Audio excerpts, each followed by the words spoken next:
Hola mi amores, soy yo, Violeta Kitty, and today we're playing another round of Love in Deep Space. And as you guys can see, we're gonna be reading Rafayel's Fire of Devotion. And as the synopsis says, no amount of disguise can hide the moment we fell in love. And with that being said, let's begin in 3, 2, 1.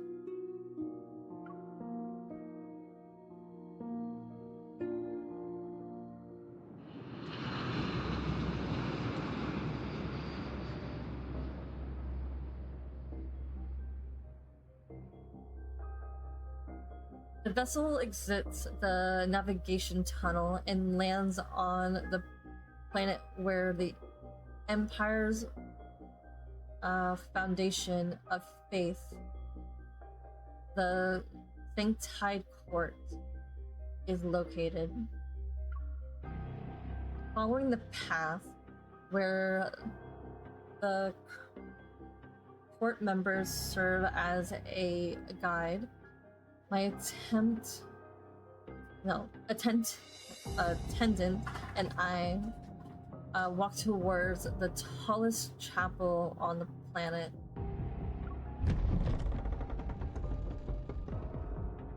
Your Majesty, please sit on the Sanctus bench. There's a lot of movements.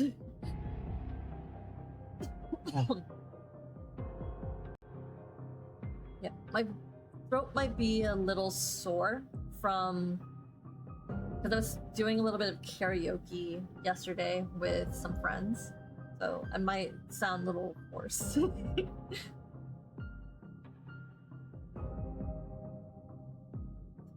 I apologize in advance.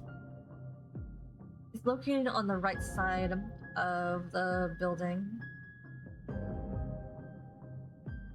Stained glass windows reflect golden morning light and cast a magnificent color across the area.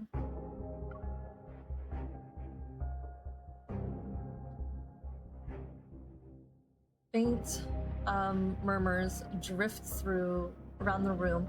People who have already fallen... No, excuse me. People who have already filled the observation seats converse in hushed tones.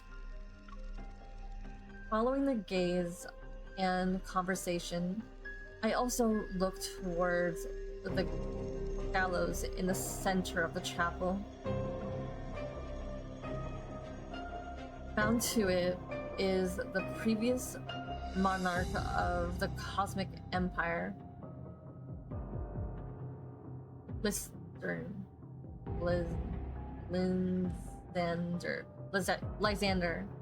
He's not more than a criminal now, a sinner. The sound of footsteps echo against the stone floor. The conversation around us immediately ceases as the members of the Sanctide Court raise in unison. It's him. Rafayel is here. Your quintessence.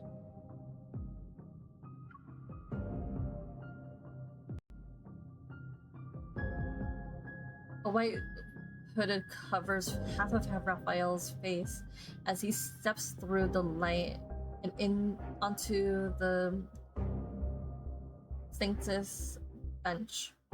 He slightly tilts his head to glance at me. I happen to meet his gaze.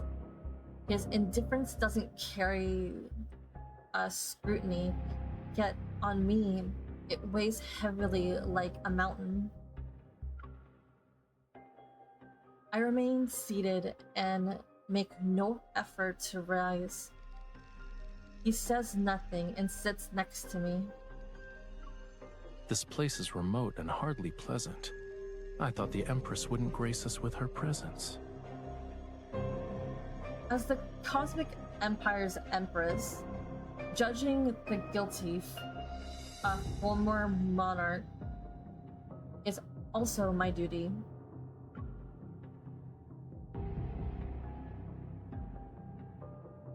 And why do you have to be so fast with the dialogue? Okay. Raphael says nothing. He taps the edge of the chair, and the man standing in center straightens his collar. And so the trial begins. As the Stellar Ocean watches us, our faith in them remains unwavering. Oh, my elbow's gonna hurt. In accordance to the Stellar Ocean's current incarnation, the Sanctarch, I, the presiding judge appointed by his quintessence, shall sentence Lysander, the former emperor of the Empire. Lysander incited interstellar warfare to satisfy his personal desires and misused Estispith. He is no longer worthy of the noble throne. Therefore, Lysander shall be exiled to a black hole, and no one will be sent to retrieve him.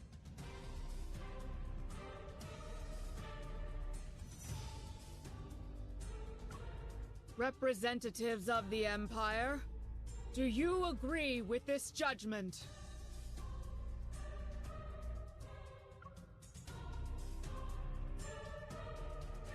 In the outer galaxy, the Cosmic Empire may command all visible authority, but the Sanctide Court controls the unseen foundation of faith, manipulating the very heartbeat of the Empire from the shadows. Ever since Rafayel became the Sanctide, or Sanctarch, the Sanctide Court's power has expanded to the point that it temporarily tramples the Empire's development.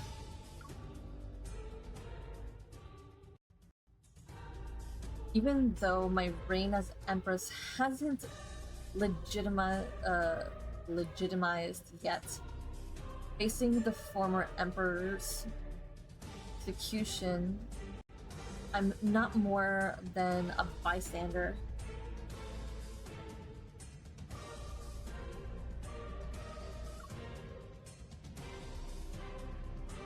Okay, this is where it will deviate. Either it be the bad ending or the good ending. So I'll let you guys choose which one I should go with, because I'm here for the ride.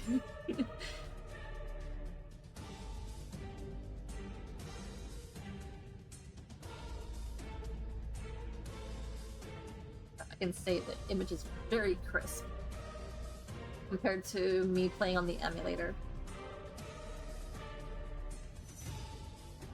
Only downside is I have to use my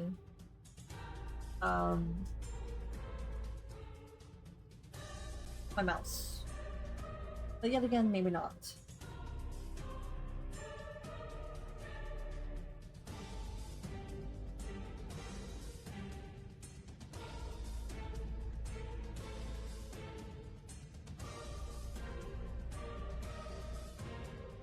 Alright, should I choose option number 1 or option number 2?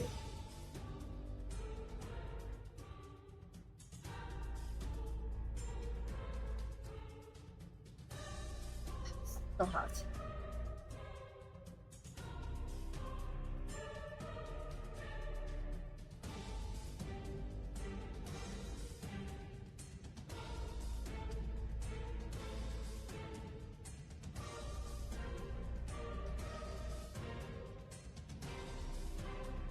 Hmm.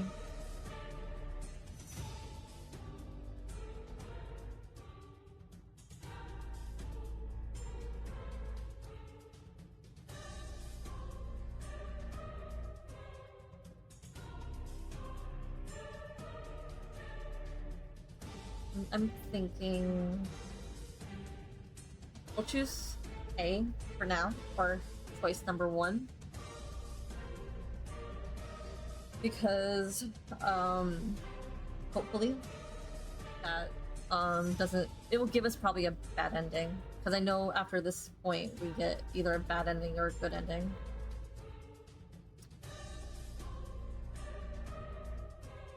The Empire can't be damn. The Empire can't be a subordinate to the Sanctide Court forever.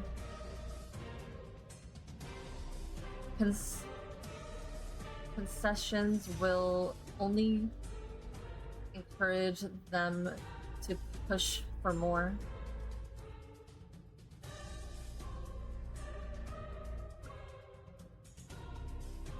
I do not agree.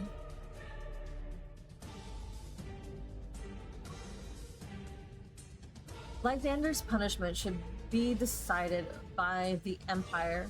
The Sanctide Court has no right to interfere.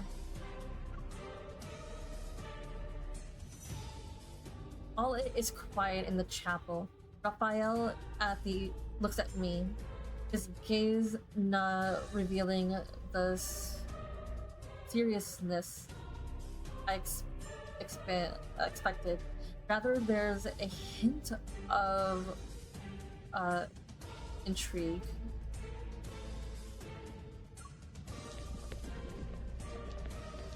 Sanctide Court members immediately rise and surround me and my attendant. But Raphael raises his hand. He's signaling them to stand down. Since Her Majesty wishes to personally judge Lysander, I can make concessions. However, as the Sanctarch, I need to act on behalf of the Sanctide Court's interests if the Empress decides to take Lysander away. Did we choose the right one? I'm not gonna lie, I'm a little worried. I don't know if we chose the right answer.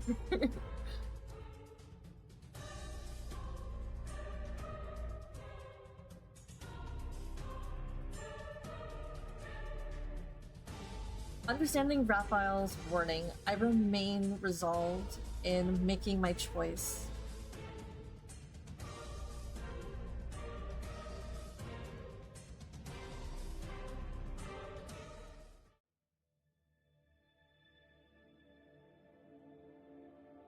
I chose the wrong answer.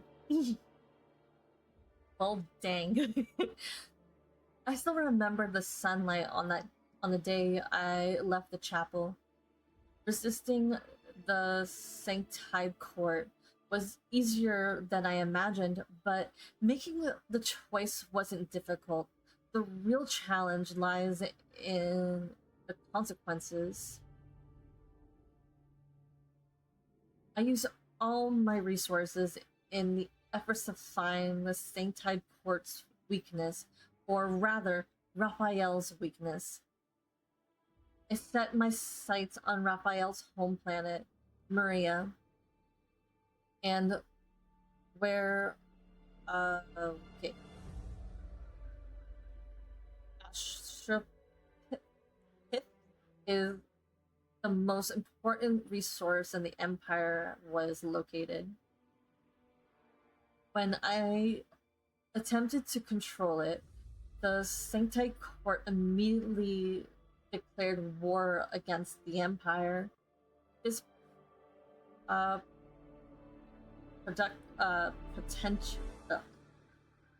this protracted conflict consuming nearby half of my life. Consumes nearly half my life. Unfortunately, Sorry. I should really fix that. So it doesn't sound every single time there's an update on my tablet. Unfortunately, what I learned during the time happening while I was trapped in the depths of the chapel.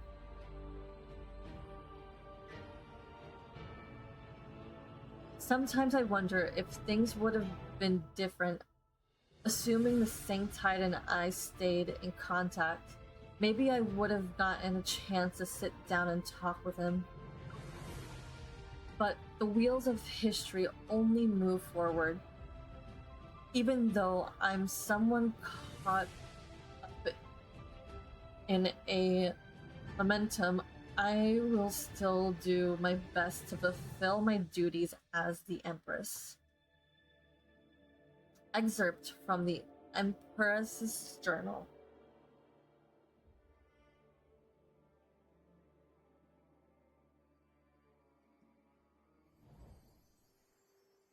Well, dang. I chose the wrong answer.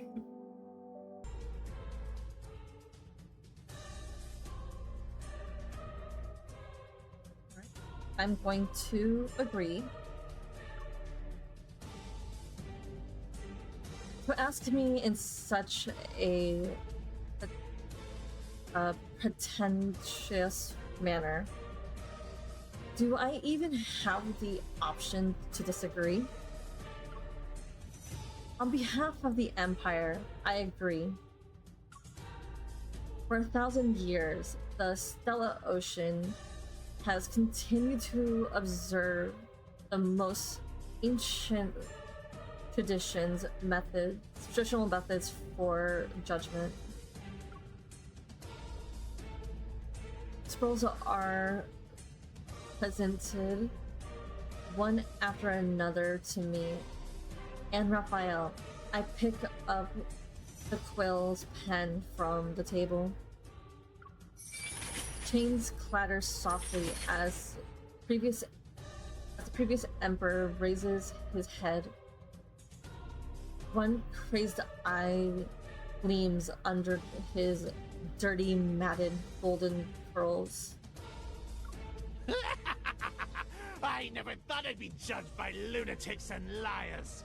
Faith, gods, they're nothing but lies. And you, my young empress, one day you will become nothing but a rotting corpse in the chapel. Just double checking, you guys can hear it, right?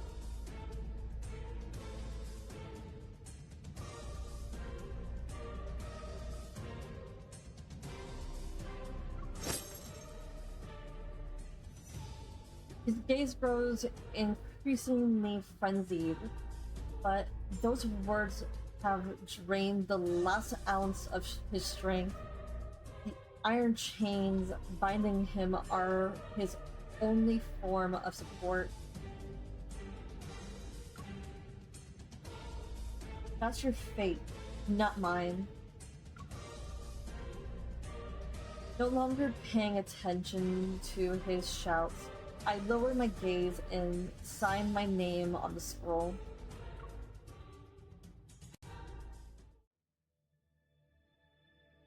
Have you ever killed anyone, Your Majesty?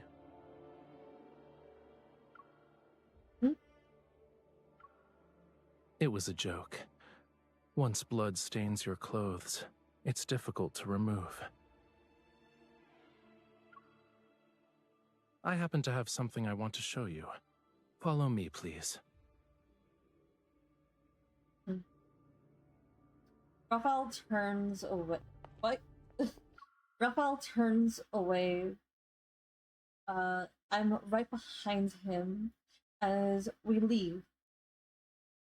And the former emperor's mad laugh and curses still echo throughout the chapel, but I don't look back.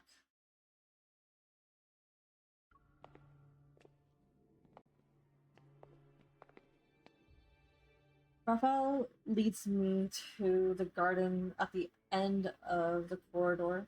Next to the pristine fountain is a graceful sculpture embro- embraced by a morning's light.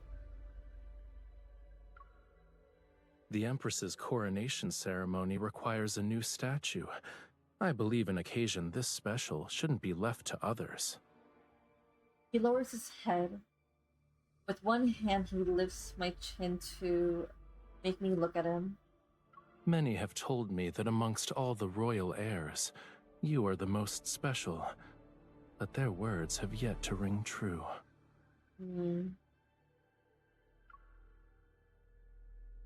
Fragmented light drifts through the garden. It's as if brilliant.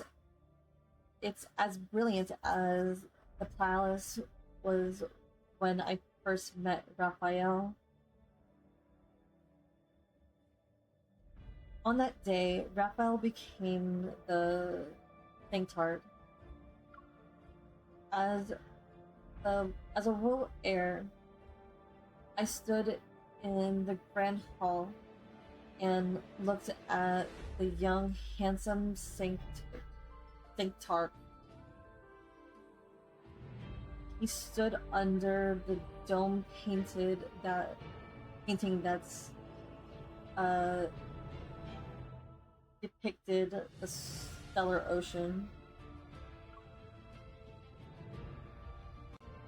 Many have told me that the Sanctard is still in art, but this sculpture, the eyes are too narrow and the lips are too thin. It doesn't look like me at all. With an almost insolent gaze, I examined Raphael's face. Then I turn around and pick up the carving knife that was set aside. I'll carve it myself. You could say I've seen far too many statues of people. Raphael gripped my hand and guides it to carve the statue's face. His grip is firm and unyielding. I feel as if I'm being controlled with like a puppet.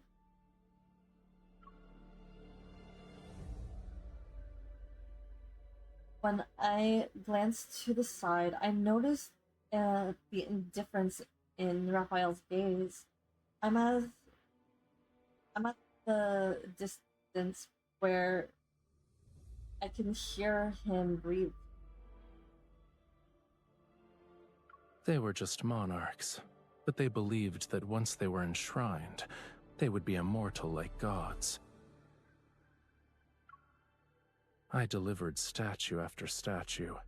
I didn't have the time to properly appreciate them, since I would already be carving the next one.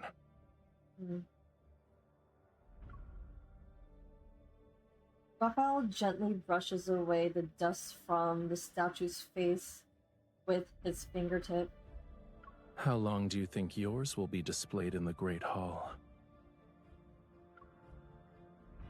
If we're actually counting, then the Sanctarch must have quite a few sculptures.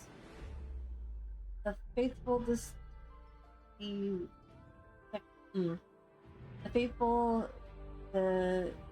dedicate them to your quintessence, after all.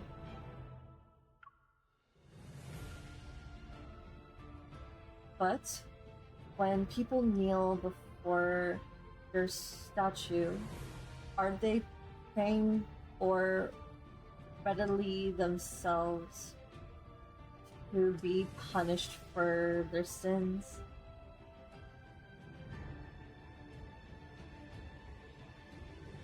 The Sanctite Court is nothing more than a symbol. To me, it doesn't matter who leads it. You only need to do your duty well, As for other matters, it's probably better you're beyond the Tide's court's jurisdiction. Long live the Centaur!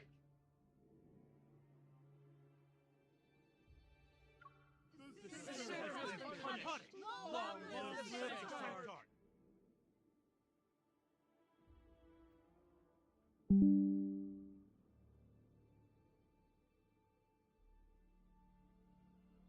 The commotion outside the chapel reverberates as an inopportune moment.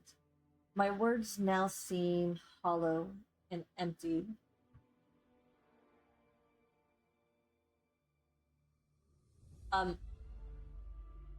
Everybody okay? I just noticed that my stream, like, ended for a quick second. Everybody good?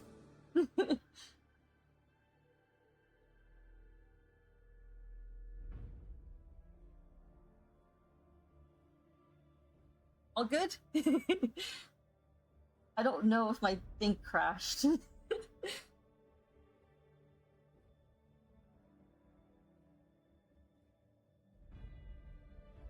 I hope YouTube's okay.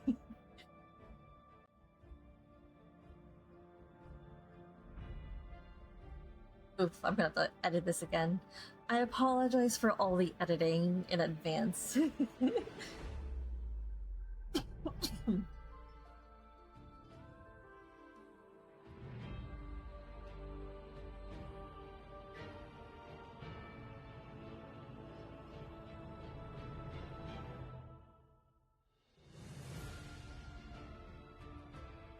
I guess my internet fell or something. It's time. Would you like to accompany me to see those followers?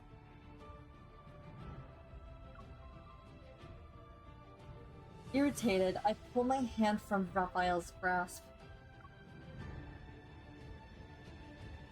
That wouldn't be necessary.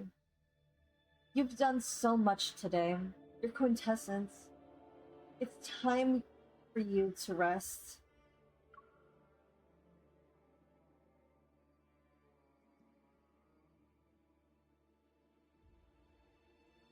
The starship is docked on the top floor of the chapel.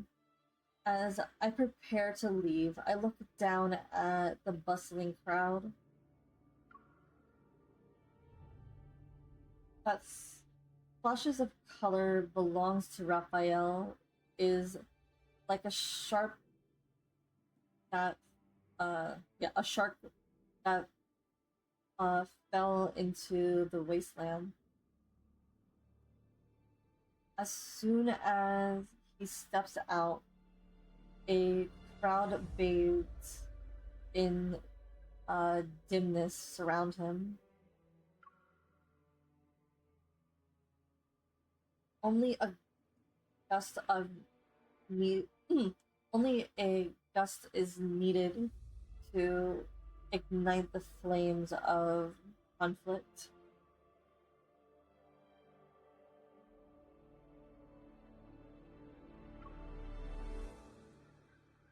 When that happens, I will be subjected and reduced to a chapter in cosmic history under Raphael. I must stop the Sanctide Court from expanding. Raphael would be my starting point.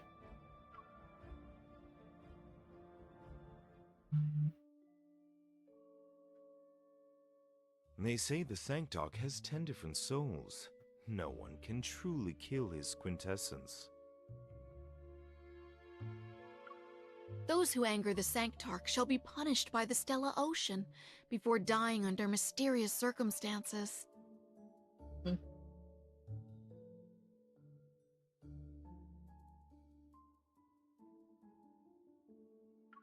I heard that his quintessence opens a third eye while sleeping and feeds on human brain matter for sustenance.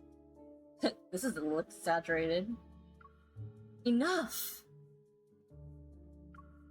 I order the under in order to understand who Raphael actually is, I summon ministers who have contacted him, but I only hear absurd, useless information in the court. I need to silence everyone.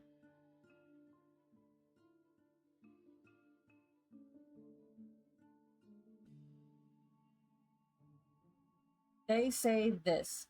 I've heard that. Since when did you start believing in nonsense?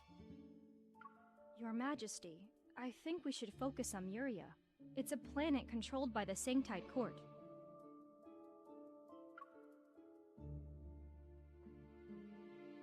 The strategist, a minister whose duty is to predict the course of events as they unfold and offer me counsel steps forward.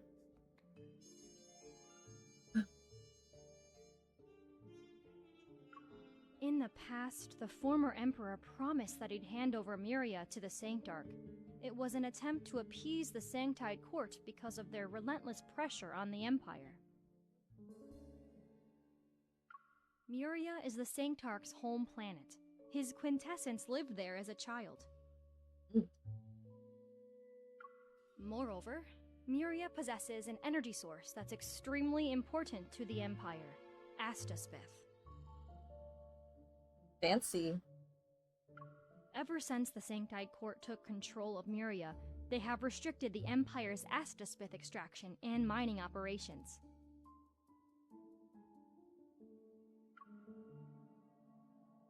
Astaspith. The Emperor's technological research and weapons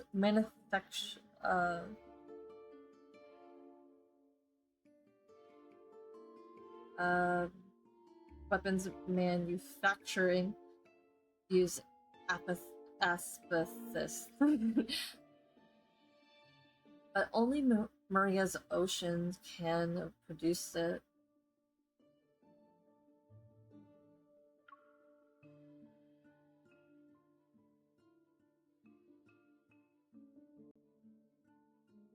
There are alternative energy sources, but the Sanctite Court's actions are unique,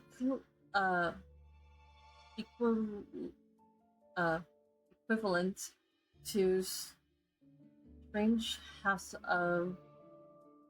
struggling halves of the Empire's lifeline. Raphael made a brilliant strategic move. The Sanctart possesses a supernatural ability that lets him control others. The former emperor once told me about it. He theorized that apathists could affect a human's body and bring them tremendous power. It might be why the Sanctart can use such a skill.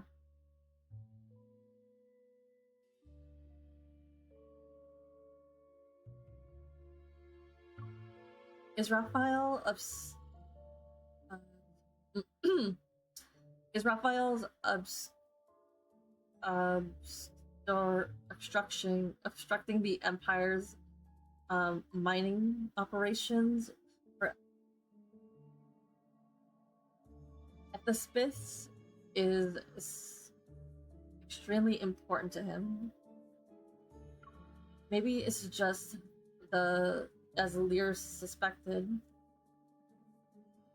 Apisthis is a source of his supernatural powers. Being my train of thought, a strategist provided me with additional information. This year's Tide Prayer is approaching, and we reviewed several records. Every year on that day, the Sanctarch returns to Muria. He goes to that distant planet from the Allure galaxy just because of Tide Prayer. Grabbing a possible lead from... Why is it so fast? Grabbing a possible lead from countless thoughts, I pause, then I stand up. It seems the connection between the Sanctide, Myria, and the Amethyst. I'm so close to calling it Amethyst. Is not a small matter. Why don't we investigate this further? Prepare a starship. Its destination is Myria.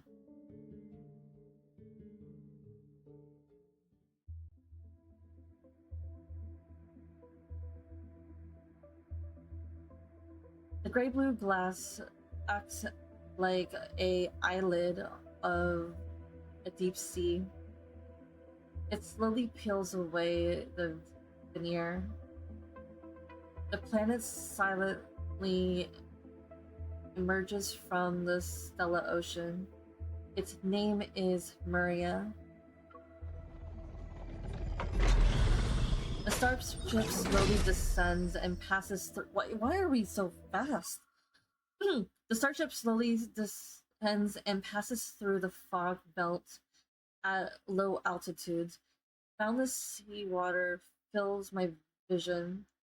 Neither pure blue nor black like surging water. It's a metallic rust-like gray that surrounds the remaining remnants of land. Oops. Close.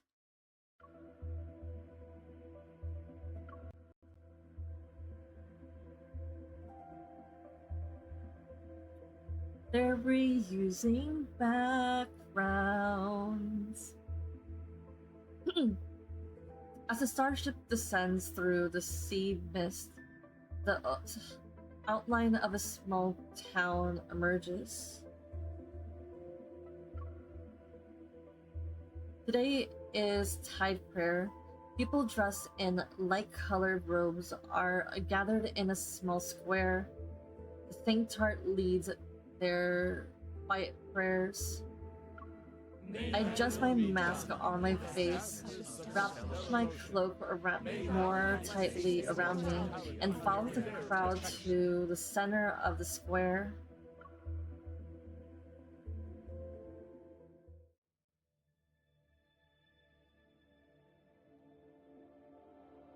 The morning light falls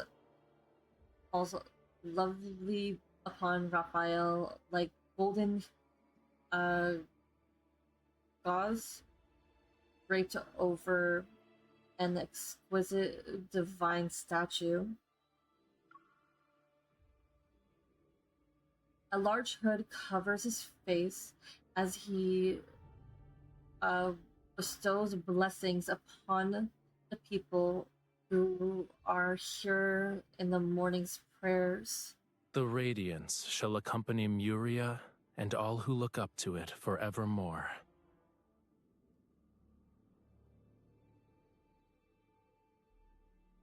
During the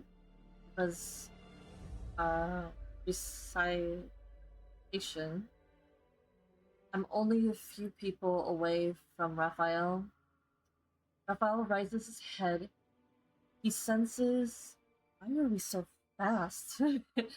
Rafayel raises his head. His serene gaze is akin to flowing bubbles as it seemingly drifts and lands on me. Curses. He didn't recognize me, right?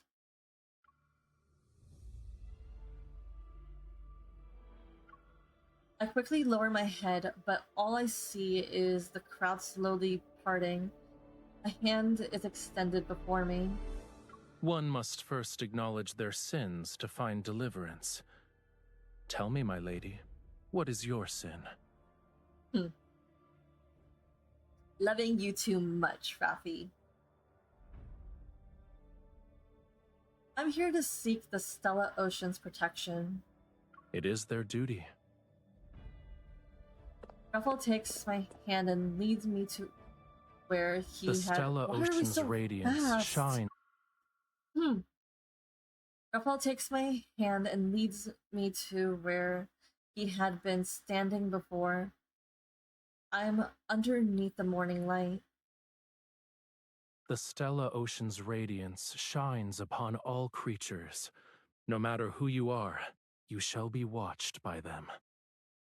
Upon all creatures, no matter who you are, you shall be watched by them. Rafayel lowers his gaze, and his unfamiliar, gentle gaze seems to have already pierced through my mask. He recognizes me, but watching, this feels more like a covert warning. He doesn't want me to act rashly. Is he watching me? All shall be protected by the Stella Ocean. Long live the Sanctite Court! Long live the Sanctarch! Long live the Sanctite Court! Long live the Sanctarch! My posture is almost stiff, and I'm unable to ignore a certain sensation. Rafayel is pressing a small steel dagger against my back. So the Empress has decided to attend Tide Prayer. Why didn't you tell me in advance, Your Majesty? Oh my god. Please head back. Muria isn't a safe planet. It'd be most unfortunate if something bad were to happen.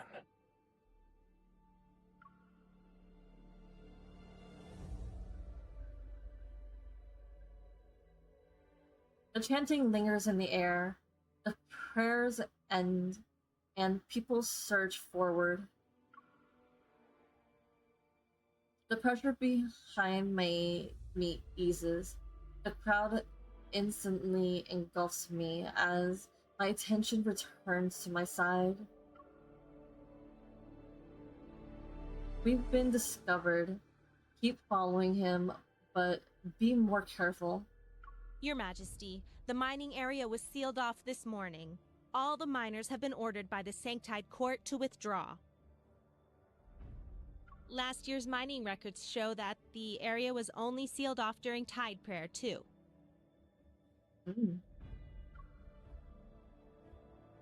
I knew it. The Tide Prayer was just Raphael's excuse to return to Maria. His real objective involves the I'm gonna call it amethyst from now, even though that's not what it says. But I cannot pronounce the word properly. And it's not because I'm lazy. It's because sometimes words just are very confusing.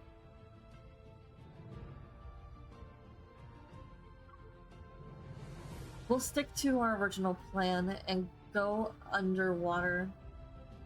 We'll look at the mining area in the sea. Please reconsider, Your Majesty. We're unfamiliar with Muria's marine environment, and there are also tide whales. Cool. Excuse me. Tide whale. Okay. Why we got so fast? Tide whales are legendary sea beasts that are extremely dangerous. They can appear and disappear without a trace. One is capable of destroying 2 or 3 submarines. Excuse me.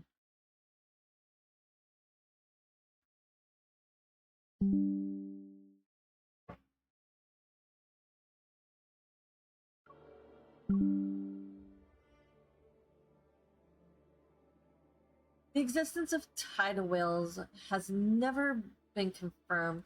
Besides, something's not right. We can't let this lead go to waste.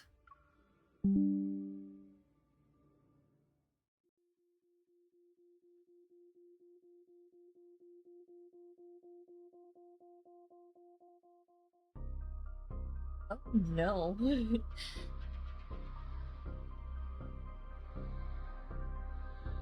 Apparently, my OBS is acting up.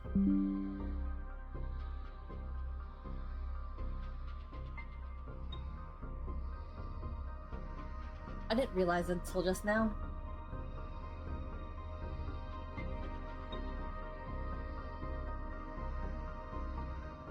This might be a corrupted file towards the end. We'll see.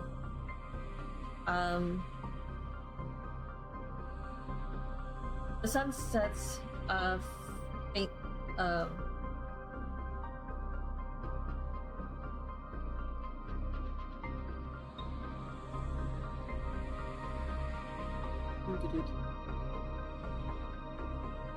sun sets fiery red spills across the deck of the mining base. The steel floor reflects the metallic gleam.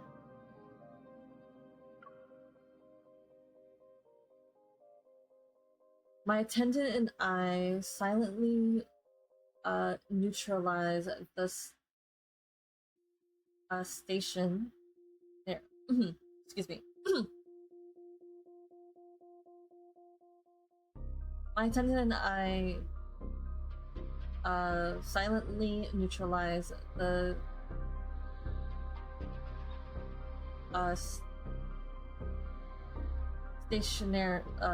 stationed guards and decipher the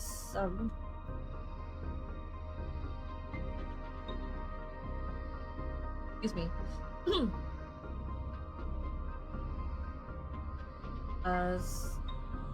Scratch the submining access code within the base.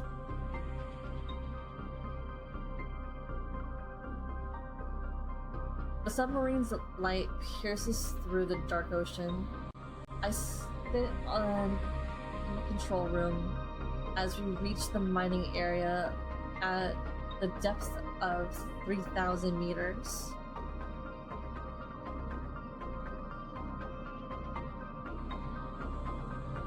Warning. Continuous anomalous fluctuations detected in the magnetic field ahead.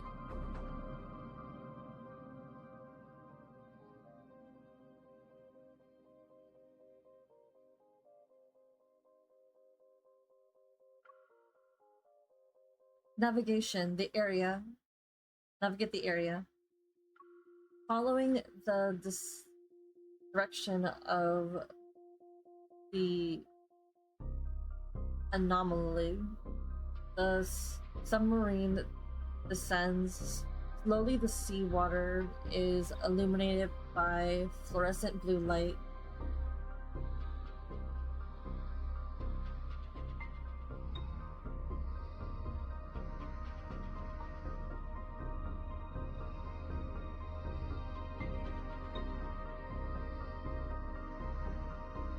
Now it's because I know it's because of the Asteroid. It melts into the seawater and magnificent as radiant blue specks of light. They float and shimmer with the current.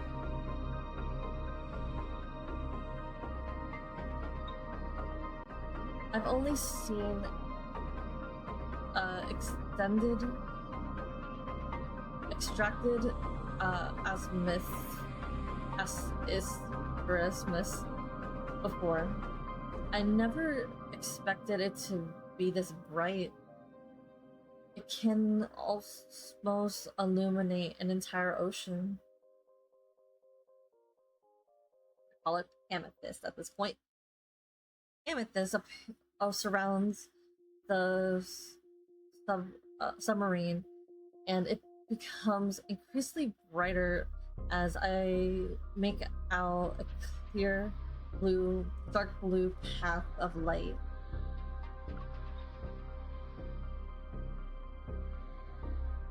At the end of it lies a sunken, abandoned structure on the seabed. Move closer to get a better look. Yes, Your Majesty.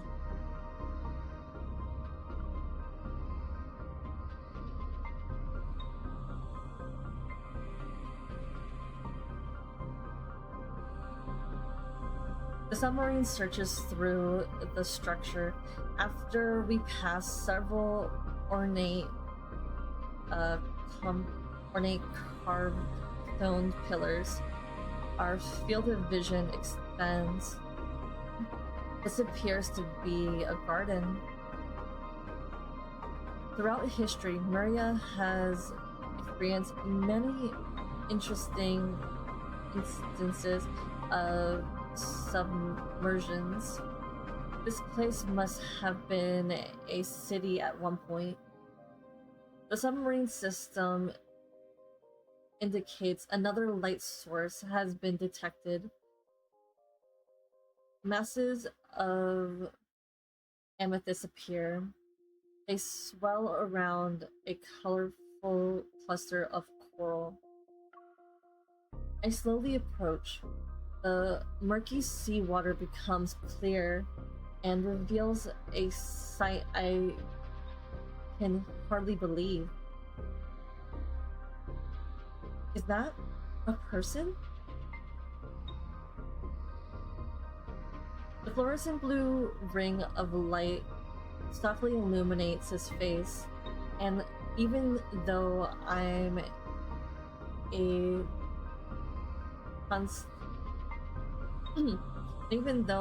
a considerable distance away, I still recognize him.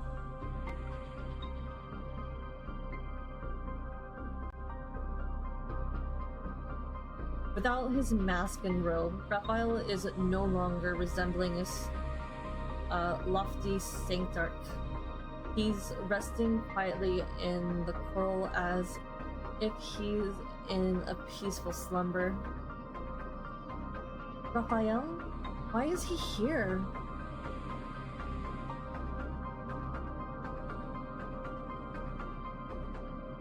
Estupiths gather around him and form a slender chain of energy. They pierce his body. Fluorescent blue lights particles flow towards Rafayel as if they're delivering energy to him. That word, I cannot pronounce it without tripping on my tongue, can be directly injected into the body and become usable energy. This will surely bring unimaginable power to the Empire.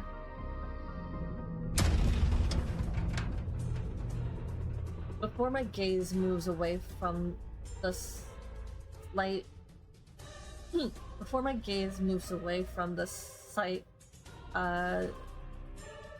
territorial roars shake the seawater. The radar is sent out alarms, setting out alarms. A massive tail swipes over the submarine, and a ferocious sea beast bursts through the darkness. The Empire's submarine the highest grave is destroyed, and just like that. The tide whale. How is that possible?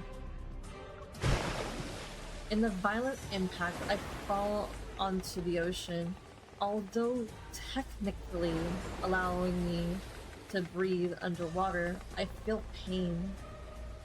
Technology allows me to breathe underwater and the pain. Rafayel is still there. In this critical moment, I don't have... Why are we so fast? In the critical moment, I have... I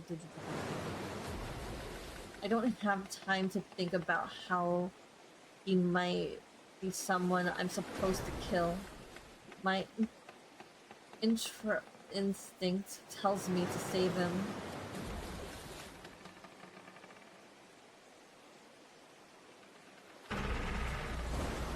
The violent turbulence fails to wake Rafayel, so I grind my teeth, swim to his side, and grab his arm. But the amethysts act like a vine that are... Dang, that's a really cool... Ignore me. But the amethyst acts as a vine that are grown from his body. They're resisting me. Flames soar towards the sky from the submarine. Why is it so fast?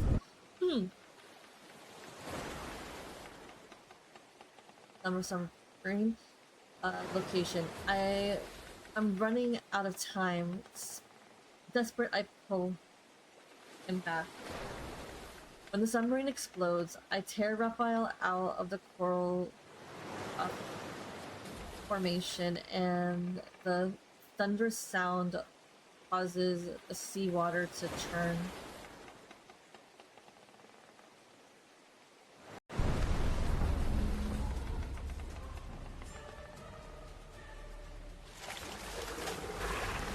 The sea monster's shadow looms over. Why are they so fast?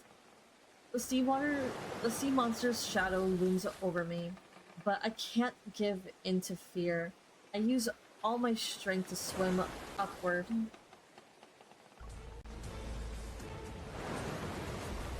But the sea water's depths are too much.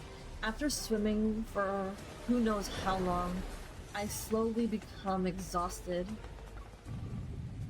My consciousness scatters. Why are we so fast?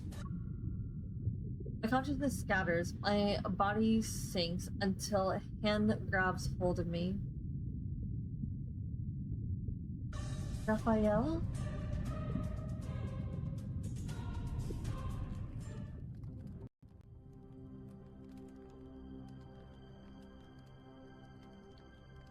A suffocating sensation fills my chest. The water chokes me. Then I wake up. After coughing a few times, I finally recover from the dizziness. There's a stove. There's a stove where... Yeah, there's a stove where scattered pieces of firewood burned. A light is casted on the narrow room's dim floor and walls. A box of emergency rations marked as fish is popped over a pile of firewood, and Rafayel's shadow sways along with the fishy aroma.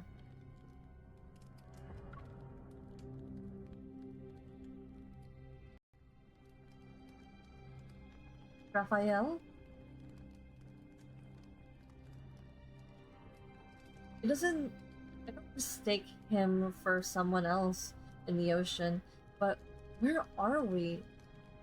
How is he still... Eat. As he speaks, he tears open the package of fish and places the food on the ground. That doesn't sound sanitary.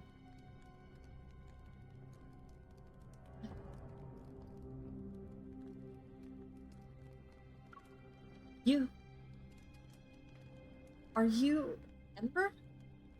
An Ember? A thin, trembling kitten emerges from the corner and eats happily.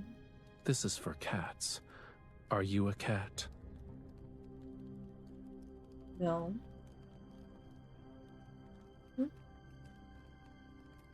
Ignoring his teasing, I cautiously survey the area. Although the room is small, it has basic living facilities. Yet it looks somewhat old and displays signs of wear and tear. It's as if no one has been here for a long time. You got me out of the ocean. Where are we? This is a temporary base that people used when they mined Estus pith. It was abandoned a long time ago. When we surfaced, this was the closest location. We'll be resting here for a while. Rafayel lowers his gaze and watches the cat lick the fish. In any case, I just fished you out. What about my attendants? I removed the locator from my waterproof cloak and open it. The signal source marks my attendants have been destroyed. I hope nothing bad happens to them.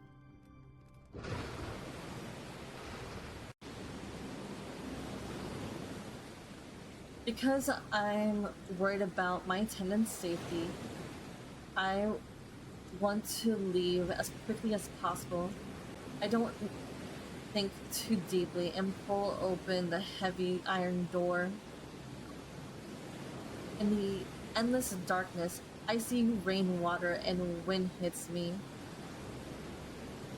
I can't open my eyes even though I'm near the door. With no other choice, I close the door.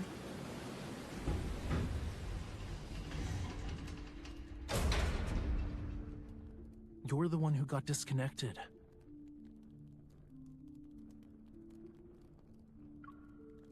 This place is far away from Muria's main island. We have to wait for the storm to stop before we can leave. Your people are alive on the main island. Even if they could rescue you, it'd take at least a day. So, I have to stay here with him for now? But it's back inside the base. I check the medical blade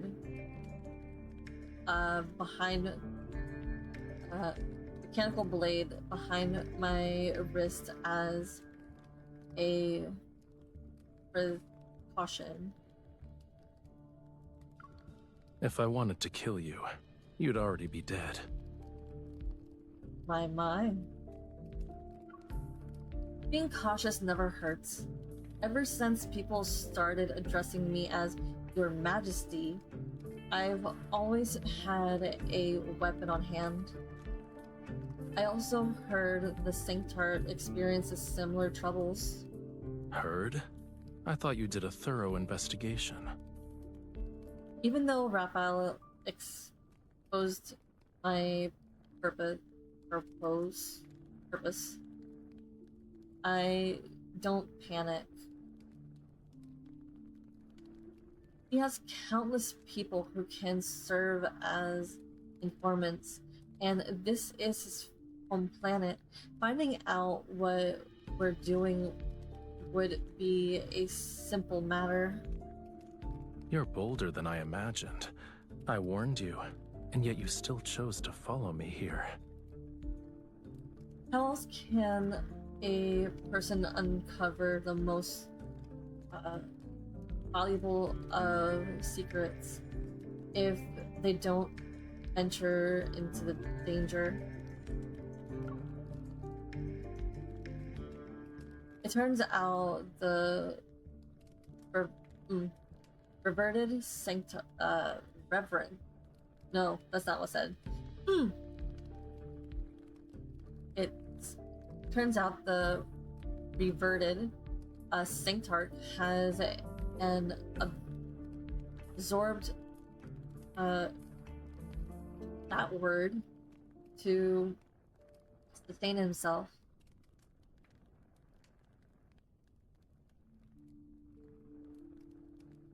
And if Eusebius allows you to use those majestic, magical, mysterious arts, correct? People who know too many secrets don't live long. His words are threatening, but Raphael acts as why we're so fast. Raphael's words are threatening, but his words are threatening, but Raphael acts as though he's the only one being threatened. The color in his direction, the color has drained from his face in the blink of an eye.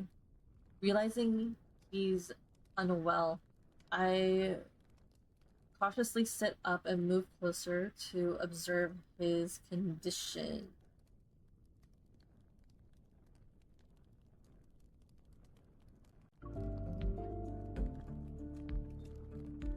I'm not sure if I'm seeing things, but this seems to be faint blue specks of light on Raphael's skin. As soon as I reach out to touch them, Raphael grabs my wrist. You've crossed the line, Your Majesty.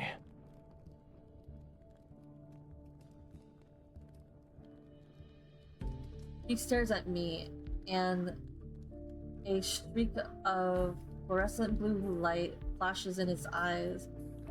It adapts and shapes sharp edge. It adopts a sharp edge. The fluorescent blue, Eros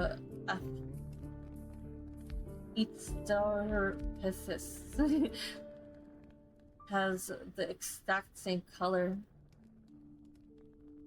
It seems my guess was correct. He's unwell. Perhaps it's because I interrupted him while he was absorbing energy.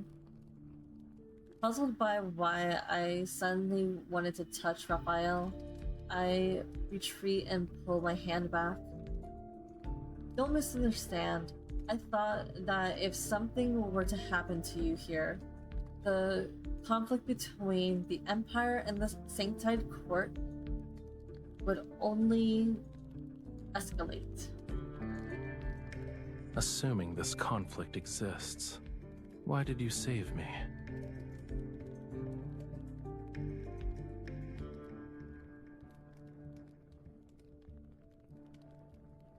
Maria was once under the Empire. In other words, you're also my subject.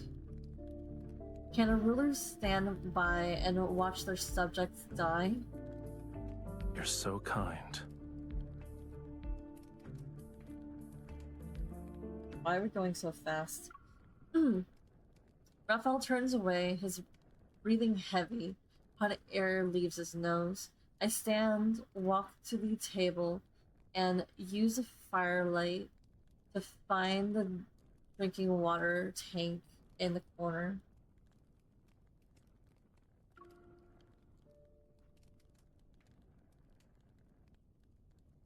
After confirming it's clean, I take a small bowl and get water for Raphael. Here, drink. He lifts his eyelids to gaze at me, his expression somewhat perplexed. You did save me. I just need to rest. I'm not dying.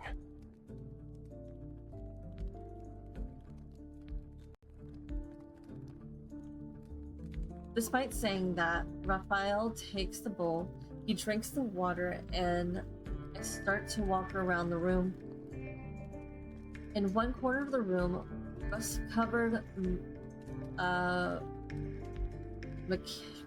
machinery is piled up. At its center is an electronic display, its screen covered in dust. I gently touch the screen. Several words appear. Expected mining log. The first page is a record of the sea monster's sighting. I didn't think the tide whale from legend actually existed.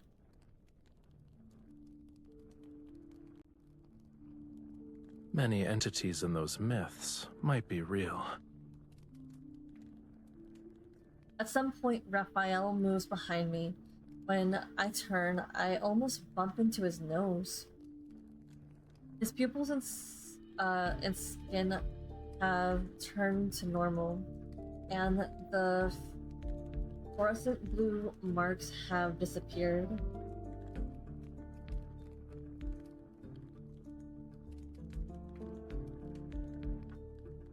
He's recovered, I suppose.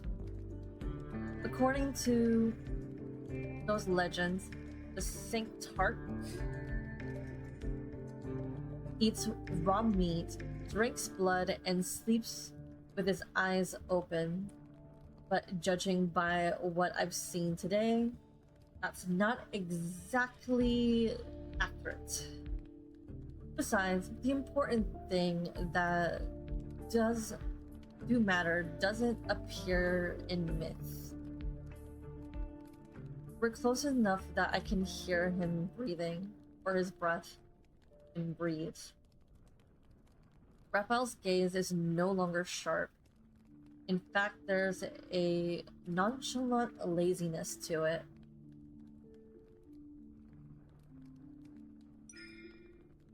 I clear my throat and step back, but in the why are we so fast? This is the I cleared my throat and stepped back, but in my attempt to create some distance between us, I knock over the receiver on the table. Eric Temporary Mining Base's real-time weather report. At 2025, the 2-hour storm will gradually end in the Narek Sea. With a visibility of less than 8 kilometers, the northern part of the ocean will face level 4 winds. I'm stunned. Raphael takes the display from me, flips forward and a few pages and looks down. Since your curiosity knows no bounds, I'll tell you a story.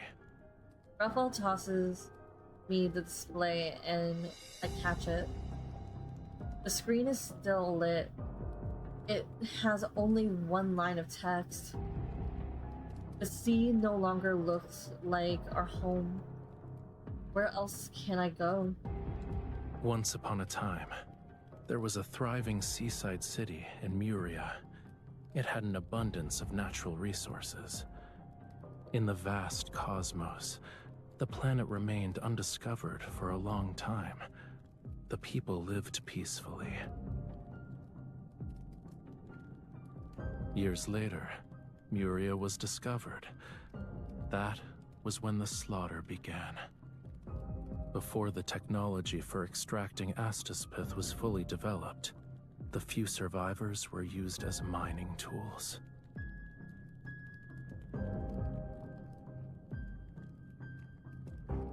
The strange prayer on a week. The strong pray on the weak.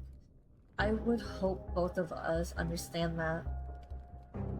If you aren't the person standing on the apex, then even survival isn't become a luxury. Isn't the tension between the Empire and the Sanctite Court also a form of survival of the fittest? Raphael turns off the receiver, and the static in the air disappears. Is that why you want power? You don't want to be weak? You just refuse to be defeated in this race. Or rather, you want revenge against the people who harmed this place. They've already paid the price. The execution of the former Emperor is one part of it. Opposing the Sanctite Court won't be beneficial. Noticing the implication behind Raphael's words, I go to the blank page on the display and draw a few lines.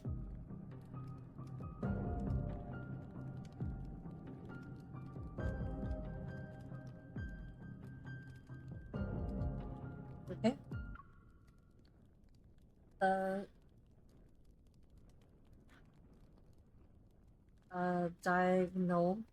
diagonal lines are the envious of roofs and eaves of roofs, and the two small figures sit under them.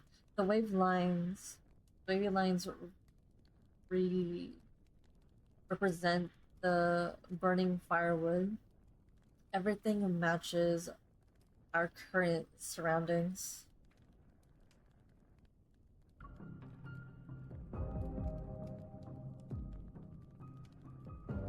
Sorry.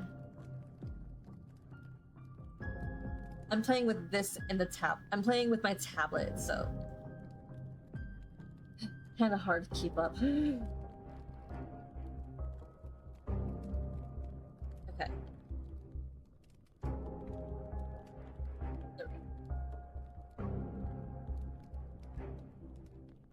The present is the present. The future is another story. Since neither of us can go back, we might as well pretend we're not the Sanctarch, and that you're not the Sanctarch, and I'm not the Empress. We can at least try to be friendly. Raphael stares at my simple sketch and touches it. As if waking up from a dream, he sweeps his fingers across it like he's cutting thin air. The drawing disappears. Let's go. To whence? The rain has ceased. We'll visit the small islands around the temporary base. Maybe we can contact your attendants. When are we gonna have some spicy times? Outside, the sea surface has calmed down. This is a small, low structure built from materials that won't easily erode from seawater. Waves crash against the jutting outside the base. Droplets of land on my skin. Droplets land on my skin.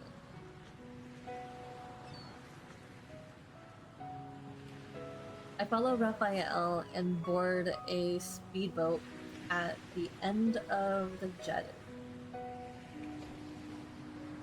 The propellers spin, stirring up the seawater. The base's figure slowly recedes into the night.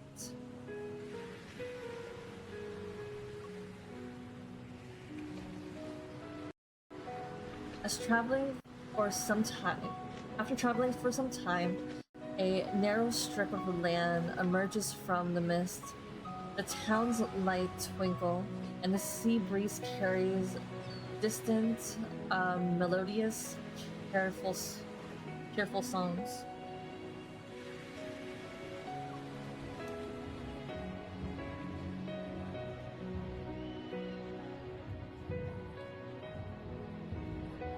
This place seems to be celebrating a festival. Streamers hung from buildings with neat, pointed roofs. The shops on both sides of the street glow with warm light. Raphael did say Maria was destroyed during an invasion, but the streets before me showed no traces of disaster. Coming here from a silent, dilapidated, temporary base makes me feel like I traveled through time. The locator beeps twice and calls me back to reality. The indicator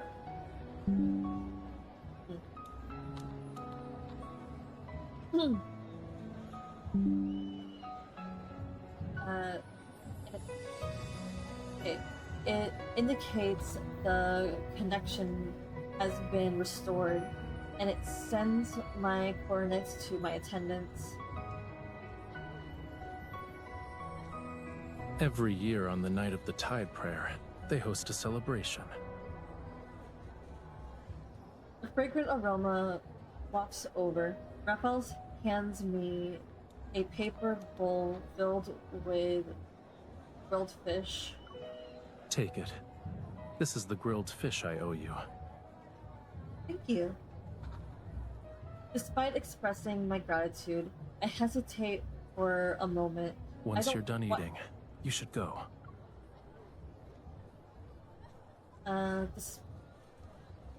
Despite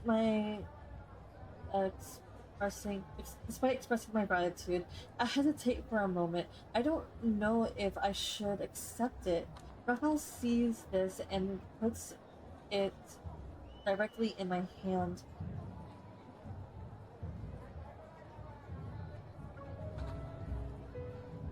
What about you? No one recognizing me is a rare occurrence. I want to stay for a bit. Raphael looks relaxed, and it appears he does want to linger for such a small, simple reason. Cheerful music resounds in my ears. A carefree woman wearing a dark blue dress skirt steps into a clearing that could hardly be called a square. They dance passionately, swinging their skirts. They're reminiscent of fish swimming in the ocean.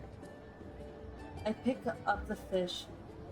I taste its freshness and the flavor of being free from heavy responsibilities. Something I rarely experience. What's the name of that dance? It's not a specific dance.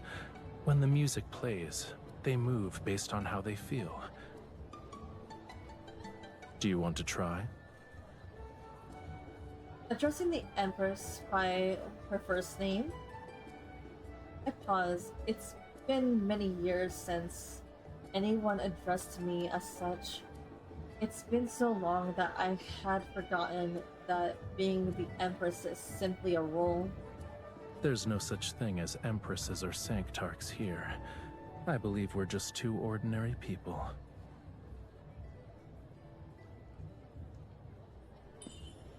Okay, Raphael. The corner of his mouth... Why are we so fast? The corner of his mouth curls upward, and I place my hand on his shoulder. Just so you're aware, I'm good at dancing. Are you referring to the times you listened to solemn melodies in the palace?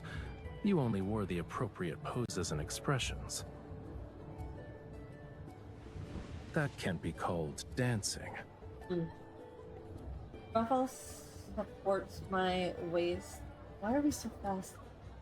Raphael supports my waist with one hand. Using a firm grip, he pulls me closer. I had to lower myself to lean down. He leans down, seemingly in, mortalizing me in his embrace. His unyielding authority refuses to be resisted.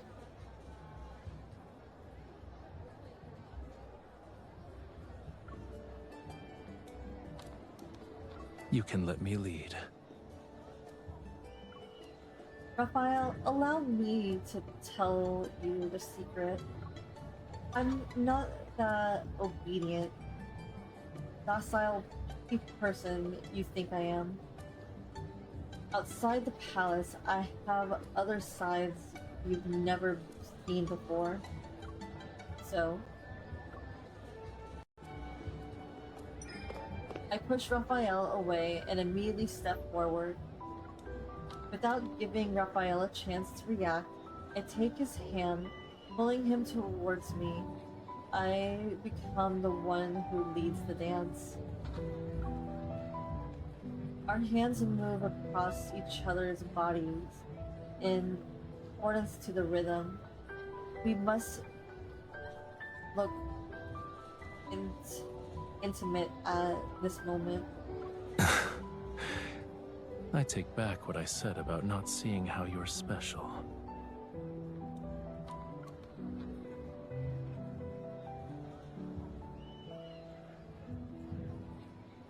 As the music gradually fades, Raphael catches me. While those final notes resound, we lock eyes. Neither of us speak until the voices around us erupt in excitement. Only then does the air seem to rush into the space between us. Wait. Hmm? I realized that all the men who had been dancing are now bowing down to kiss the back of their partner's hands. But kissing the back of one's hand has another meaning in the Empire. During a monarch's coronation ceremony, the sanctite courts, sanctarch kiss the back of their hands as a gesture of approval and recognition. Even though this isn't a coronation, I try to pull away, but Raphael doesn't let go. Why are you worried? This is nothing more than a meaningless kiss given to a dance partner. Hmm? My heart pounds like a drum. I assume this because I dance so passionately. I offer my hand to Raphael. His soft lips. Why are we so fast? I offer my hand to Raphael. His soft lips immediately touch the back of my hand. The sensation tickles as it gently ripples outward.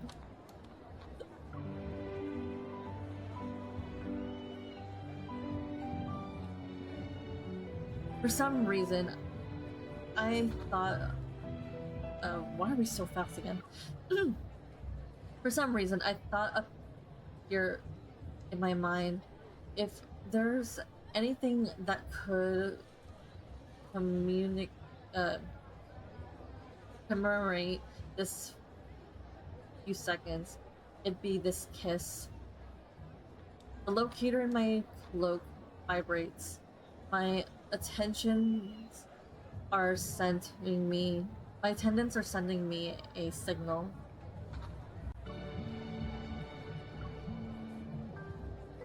When the device starts ringing, it means they found my location. They're on their way to take me back.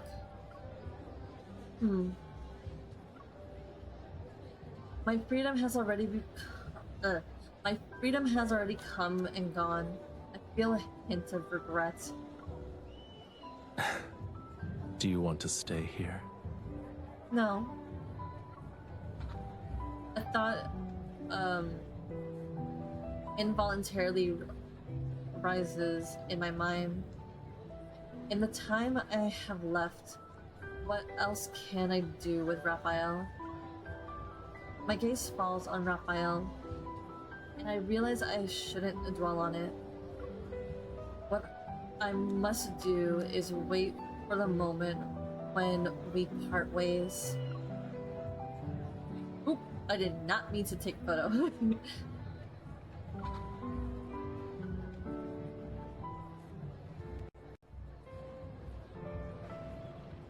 Following the crowd as it disappears, Raphael and I walk around the streets heading towards the coast.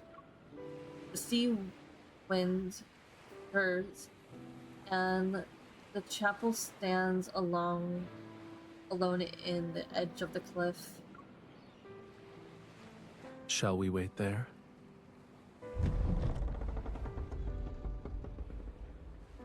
Reusing another asset.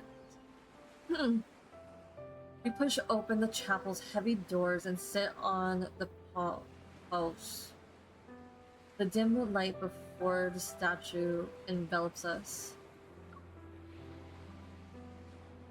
The silent, boundless sea surges under the moon. When the time comes, I'll see my attendant's arrival through the window. The chapel is vast, and the light around us are faint. From the prayer room located in the depths, the intermittent voice of the devout people can be heard. Oh, divine Stella Ocean, I love someone who cannot love me back. Our families are locked in a bitter conflict. We're destined for different paths, so we can't be together. Okay, so we're getting Romeo and Juliet here. Please forgive me for my sins. I fell in love with her. Please forgive me for my sins. I kissed her and touched her body. Well, damn. Please forgive me for being unable to suppress my love for her. Even now, I can't forget her. Well, damn. Someone's passionate. I dubbed thee Romeo. The voice stops, and the chapel falls silent. But his prayers linger in my ears. They turn into thoughts I can't ignore.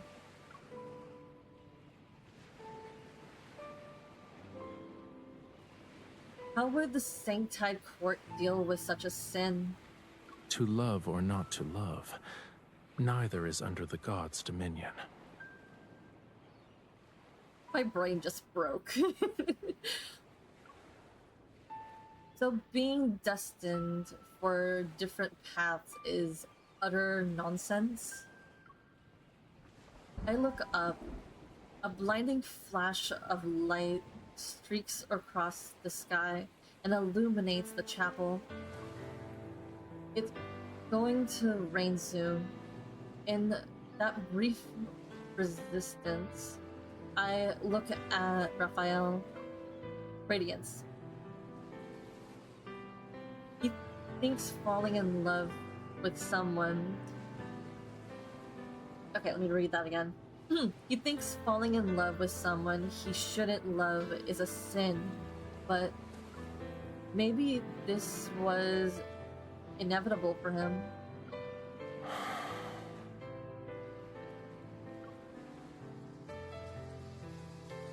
The downpour starts. I can almost believe my heartbeat is the sound of the rain. Using the heavy rain to drown out my racing... What are we so fast? Using the heavy rain to drown out my racing heart, I move an inch to be closer to Raphael. In the quietness, Raphael watches me for a long time. Then he gradually leans in until our bodies are seemingly pressed together.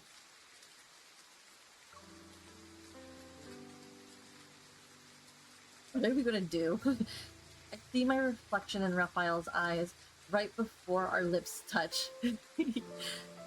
Perhaps he's no longer sees an inexperienced empress. Rather, there's only a woman and a man still wants to. Sorry, I have to read that again. Rather, there's only a woman. Hello. Welcome to the stream. Oh, That's more like it. Welcome to the Kindle. I guess introductions are in order. My name is Violetta Kitty. I am, of course, a VTuber. I mostly deal with love and deep space content. So my main is technically Zane, and then followed by Silas, Raphael, Caleb, and Xavier. So you kind of miss the pulls that were happening earlier in the stream, but Raphael decided to come home more than once without me actually asking for him to come home. Because also I have 4 different accounts. I have one for the 6th Ally, who doesn't exist yet. I have one for Raphael, one for Xavier, and one for the Unholy Trinity, aka the Doctor, the Crow, and the Unholy Step Bro. So I have so Raphael decided to come home on the 6th Ally account, Xavier's account, and his own account. It was hilarious. So basically, Raphael is R1 by accident. I did not plan this. It happened. And I was just like, okay, I'm going with it.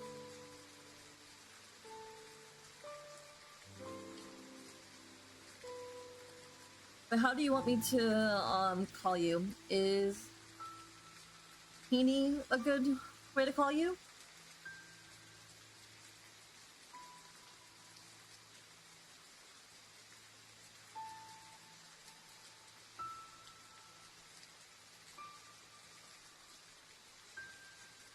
Okay, Heaney.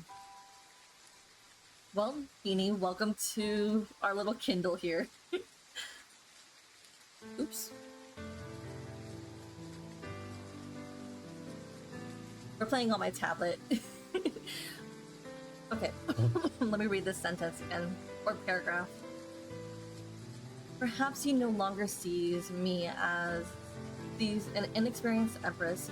Rather, there's only a woman he still wants to be close to after us stripping away every identity. Oh. Well, since I also am a Silas main, there's many reasons to love him.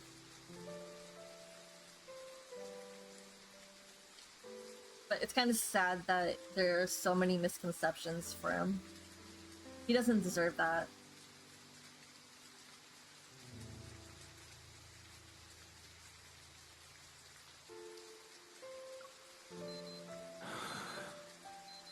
It's time.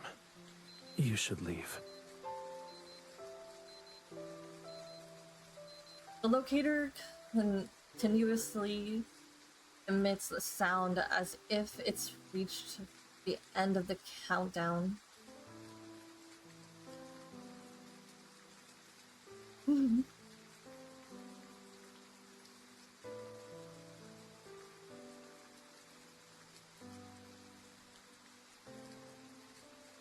Oh.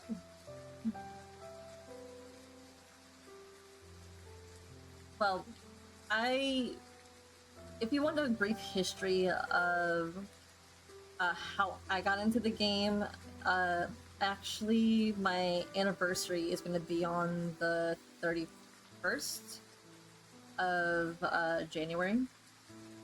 And I got here right towards the end of Caleb's banner, or intro banner, and was literally thrusted into Catch-22, and I haven't left.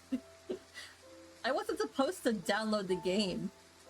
I was trying to stay away from this game.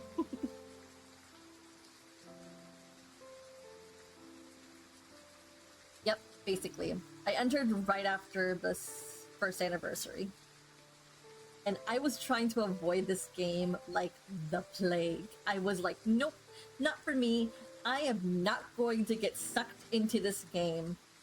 Because, lo and behold, every single time I, like, play Otomes, I get sucked in. And I did not want to get sucked into this game whatsoever. Sure, go ahead. I would love to hear how everybody started their journeys.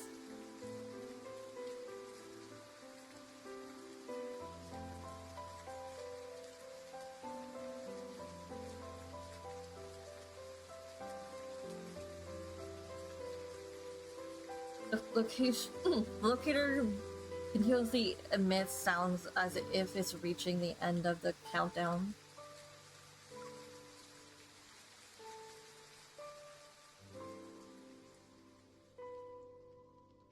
Maria's climate is unstable. It commands for sudden downpour to come as quickly as they go. Oh, was it Silas by any chance that you wanted to study? Since, like, you are kind of like the Silas main.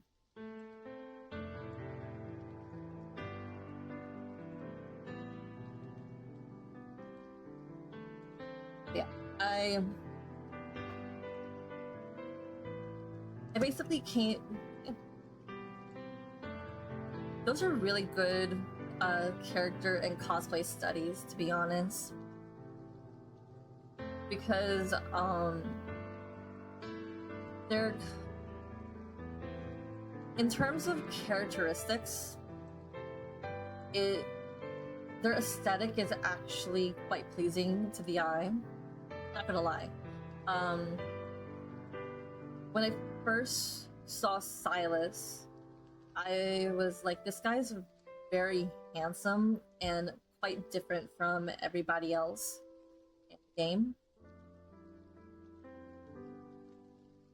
And, oh, well, if you do decide to join my Discord, my link's in, like, my bio.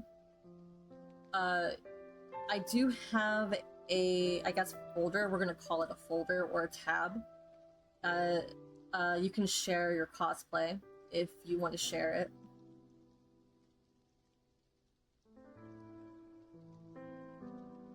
Because I encourage cosplay. I encourage art. I encourage also fanfic. If you like writing fanfics, you can post it there, or any fanfics that you find. Basically, my little Discord is a playground for you guys to enjoy. Of course, within reason. Just be very respectful and not too wild. But you guys can have fun doing your posts, personal stuff. Like, you can post your personal, like, arts, your fanfics, your cosplays if you want. You can also post little memes that you find, or stuff that you found interesting. about love in deep space. It's up to you.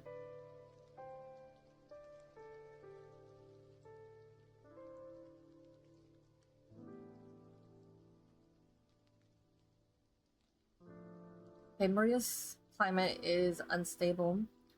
It it's common for sudden downpours to come as quickly as they go. When I leave the chapel, the rain has eased.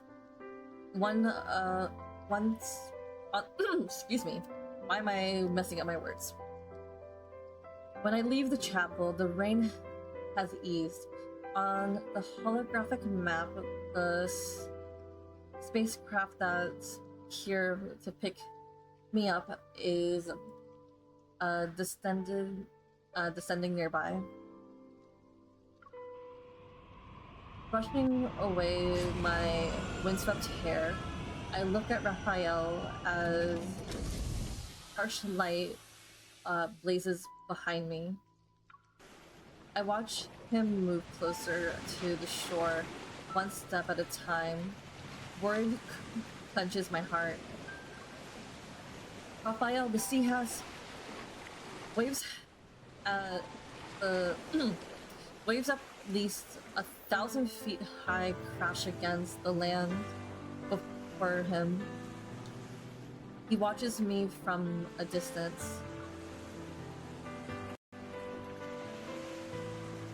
I don't really want you dead anymore. Life actually feels interesting when you're the Empress. Oh.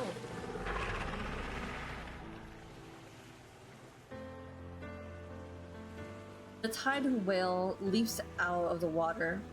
It, massive shadow envelops me and the spacecraft. Raphael falls backward into the sea. Then this tide whale crashes into the ocean with a thunderous roar. I raise my... I chase after them. Raphael's figure stands on the departing sea creature as it leaves behind waves reminiscent of mountains ranges on the water's surface. So Raphael and the tide whale aren't enemies.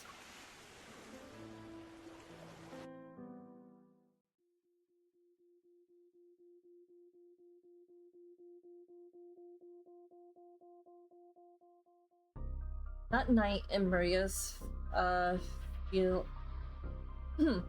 That night in Maria feeds daydream, dreamlike, and ethereal. It only visits me after the sun sets in those darkest hours. But this time in which I've woken up from that dream increasingly grows longer. Sitting upon my throne, I calmly issue the order for the blockade around Maria and discuss strategies related to the planet and cannot pronounce this word, mining.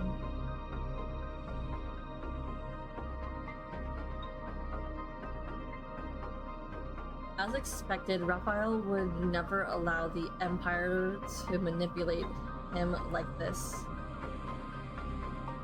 Several Imperial officials have died, and so a banquet called the Grand Unveiling has caught my eye. It's a grand event organized by Raphael. Everyone in the Empire is vying for an invitation.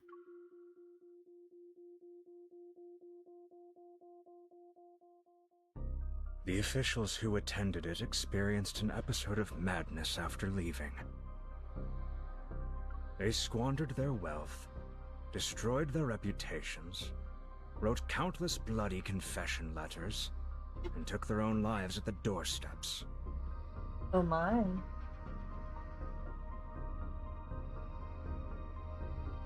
I found this in their homes. The minister hands me an envelope. Opening it, I find an invitation to the grand unveiling. It's from Rafayel. The Sanctarch organized this banquet and invited the Empire's most powerful ministers who wielded real authority.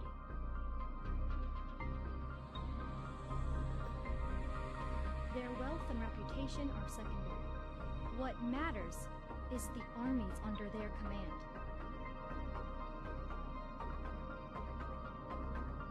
The Sanctide Court can't match the Empire in military strength. They need troops to break through the blockade. First, he uses tide prayer as a pretense to absorb this word. Now he's using banquets to gather forces so he can fight the Empire. Rafayel, you're using the same old tricks. A general standing in the grand hall steps forward and presents a dagger in an ornate sheath. Your Majesty, this is a dagger forged from Estispith. Please accept it for your protection. Okay, let me check it out after I finish this. I think we got like 20-ish minutes left in this story.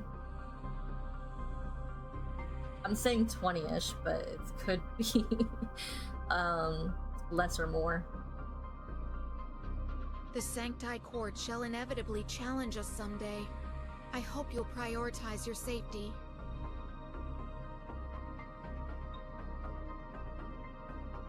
I draw the dagger halfway. A fluorescent blue light shimmers on the sharp, cold blade.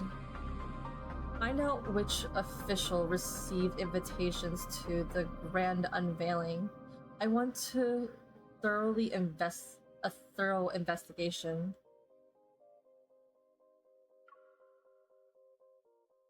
In a few days, I'll visit the Sanctide Court's chapel to confirm the details of the coronation ceremony.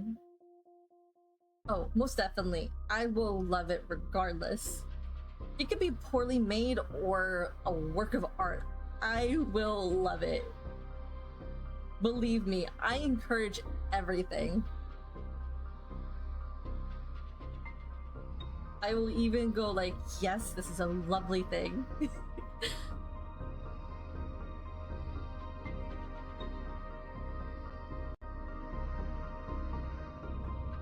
You can think of me as like a mother, like cat, because my fandom is like a Kindle.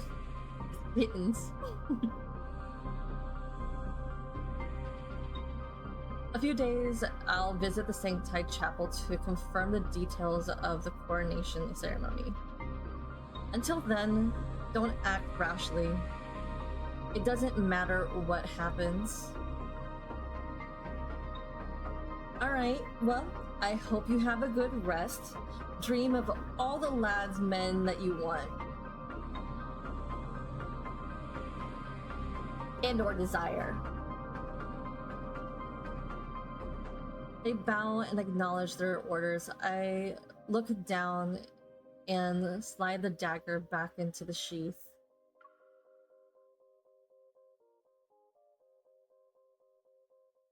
Before the coronation ceremony, the Empire had already deployed troops to Maria. It was to control this word I cannot pronounce, mining area, and set up extremely strict procedures. Authorization protocols protocols have been set, so the Empire could start at any time. This word becomes a resource under the Empire's control. It can fall into the Sanctide's hands, and just like that, those forceful measures scatter the superficial peace between the Empire and the Sanctide Court. I guess we're not doing any spicy times. Or maybe we will. 1 month later, Coronation Eve. At night, everything is still in the Sanctide Court's chapel. I'm staying here with several attendants as I wait for tomorrow's coronation ceremony. I expected the Sanctide to be troublesome, but surprisingly, everything has been going smoothly. It's just that the Sanctard hasn't shown up once. Your Majesty, this is your room. I nod and remove my robe. But I'm confused as to why the maid is still standing in the doorway. Is there anything else? The maid remains silent. Her forearm twitches as she pulls out a note from her pocket. Upon closer inspection, there seems to be a fluorescent blue light clinging to her skin. Rafayel? He's using his powers to control her. Annoyed, I unfold the paper. Top floor, on the west, second to the last room. Rafayel signs this. You're giving this to me now? What do you want to do? I subconsciously check this word, dagger, that's strapped to my thigh. After tomorrow, I will officially be the Empress, and Rafayel will be nothing more than the Sanctide Court's Sanctard.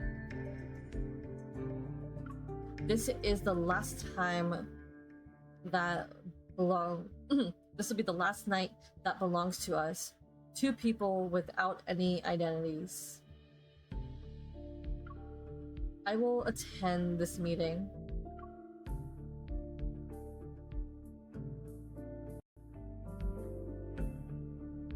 At midnight, everything is empty and silent in the chapel. The flickering candlelight illuminates the corridor. Reaching out the location mentioned in this note, I push open the door. The starry sky enters my vision, and there's an airship beside the launch platform. Under the starry light, Rafayel stands quietly in front of it.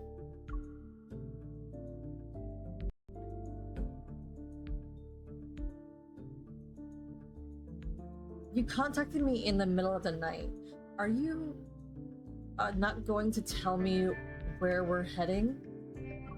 So you wouldn't have come if I didn't tell you? I'm speechless. The airship hatch slowly opens, and I follow Rafayel into the cockpit.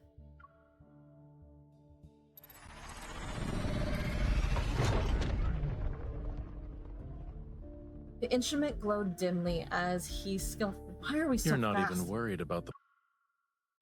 The instruments glow dimly as he skillfully operates the various controls.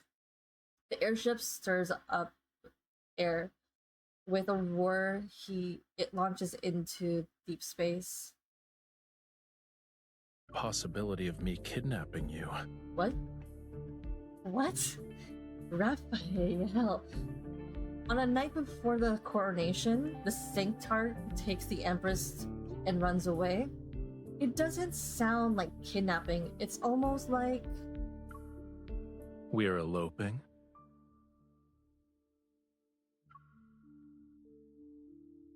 Okay. Raphael. Oof. I would definitely elope with you. We're settling a personal vendetta. The passage glows narrower. I watch the coordinates blink as the navigation system slowly shows that we're approaching the border. A realization dawns on me. Are you taking me to the interstellar fortress? You're clever. The interstellar fortress acts as a barrier. It's the Sentinel standing in front of the deep space's forbidden zone. Beyond it, the area is filled with turbulence and debris. It's extremely dangerous for flying a spacecraft to navigate. If you're scared, you can still change your mind. You're here. Why should I be afraid? Even so, I immediately checked the safety equipment inside the spacecraft. Don't worry. I'll bring you back safely so others won't think we actually eloped. I would not mind eloping with you, Raphael. Oh, fudge. I forgot to change myself. We'll redo the Kindle with my avatar or my MC the way that she's supposed to look, because she's supposed to be a redhead. Because Raphael's MC is a redhead and Xavier's is a blonde and Sixteli has silver hair. Zane's is as close to what I kind of look like IRL. Silas's MC has purple hair, and Caleb's has like a dark red hair color. So I forgot to change, and I can't go back. I mean, I could. I just have to get in out.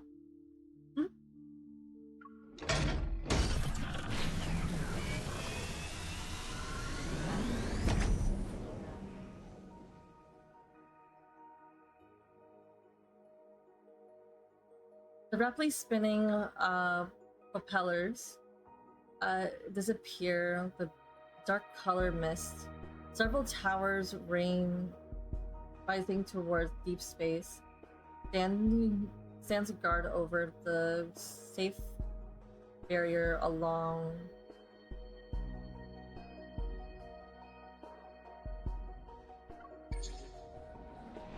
I did not get to finish that. Along the perimeter. Why is my mouse glitching? This wouldn't happen if I was able to play on the emulator.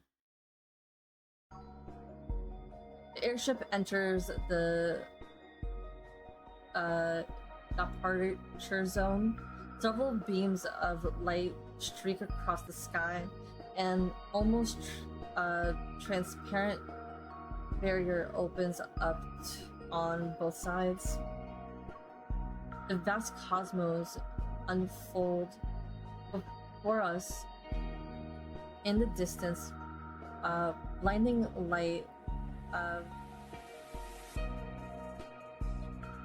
excuse me.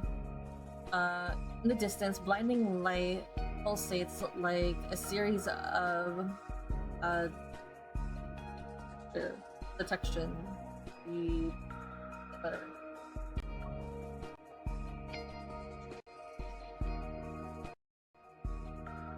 Another neutral star has exploded somewhere far away. You've seen meteoroids explode in space? When I was young, I was kidnapped because of my status as crown princess. They took me they took me and fled, since they chose the only use hidden interstellar routes. I saw it once during the journey. I thought you were well protected since childhood. It's because danger was always lurking. Special protection was par for the course. So what happened? I finished them off personally. You must repay any grudge, huh? In a way, you were just like me. Sit tight. Okay.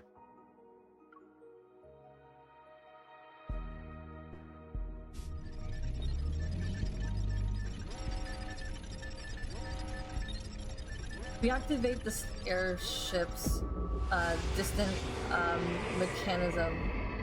The vessel speeds suddenly surges, and I'm forcefully pressed back into my seat.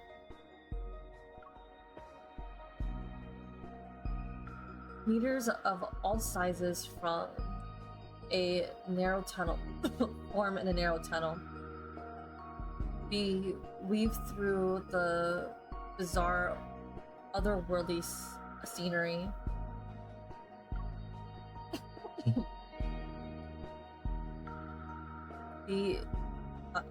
The instrument panel reflects Rafayel's calm expression. Amid the violent turbulence, he pilots the airship and breaks free from those obstacles-filled galaxies. The vessel escapes from this torrent and enters the ocean of stars. What is this place? It's as if we're fallen into a pool of water under this setting sun. A purplish red nebula forms two wings against the cosmic canvas. By the way, this is a real phenomenon.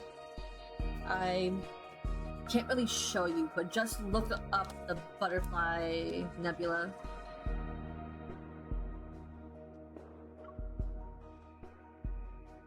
It's like a dancing butterfly. This is a real thing. You just have to look up, like, butterfly nebula or something. The butterfly nebula is the result of two meteoroids colliding. It's hidden behind the turbulence, and it's impossible to see unless you pass through the chaos. Tomorrow is your coronation ceremony. I think you should have a good gift. Let me see if I can find it.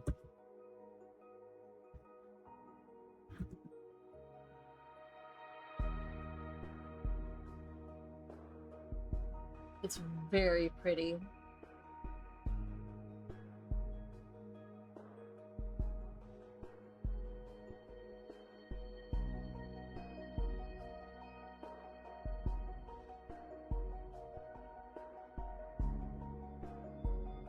Okay, let me just go to...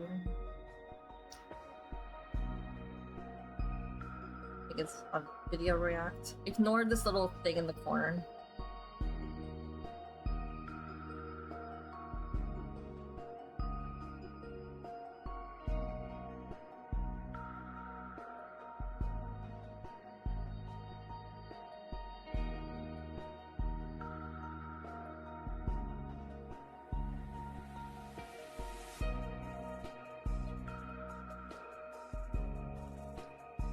Okay, I don't know why it's not showing.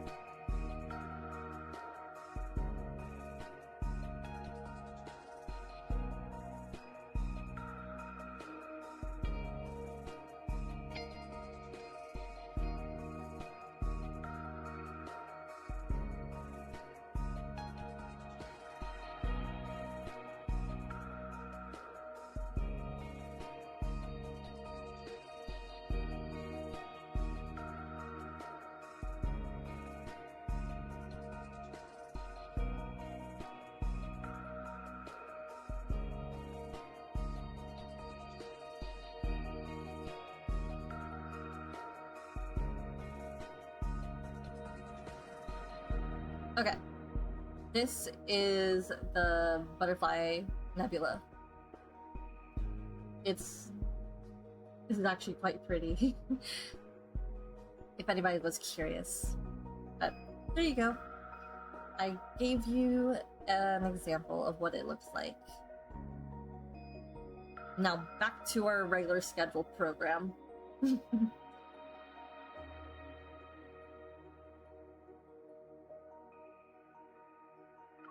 I turned my head towards Raphael. Because I looked at the nebula for so long, the color belonging to the ocean of stars gently veiled my eyes. In my vision, Raphael is also tainted with those hues. The sight becomes a memory related to the night. It's more beautiful when I saw it as a child. Thank you. At this moment, I seemingly have gained the freedom to be honest with my feelings. I envy those two meteors. One of them collides with the other. They couldn't escape their fate, yet in the process, they become a rare, beautiful spectacle. They've been shattered, broken into little pieces. Is being envious of that worthwhile? I won't accept such an outcome, and I don't believe in fate either. Oh? I believe wherever my choices lead me shall be my fate. Oh. Before I can fully process what's happening, Raphael leads towards me, his palm clad in his searing warmth, is pressed against my thigh over. What? What? Intimate yet methodical. His hand moves up by half an inch. My heart skips. Raphael, what the fudge? What are you doing? I'm an innocent maiden. Raphael touches my dagger. You know I won't start a war in Muria, so you set up a blockade around the Astaspith mining areas.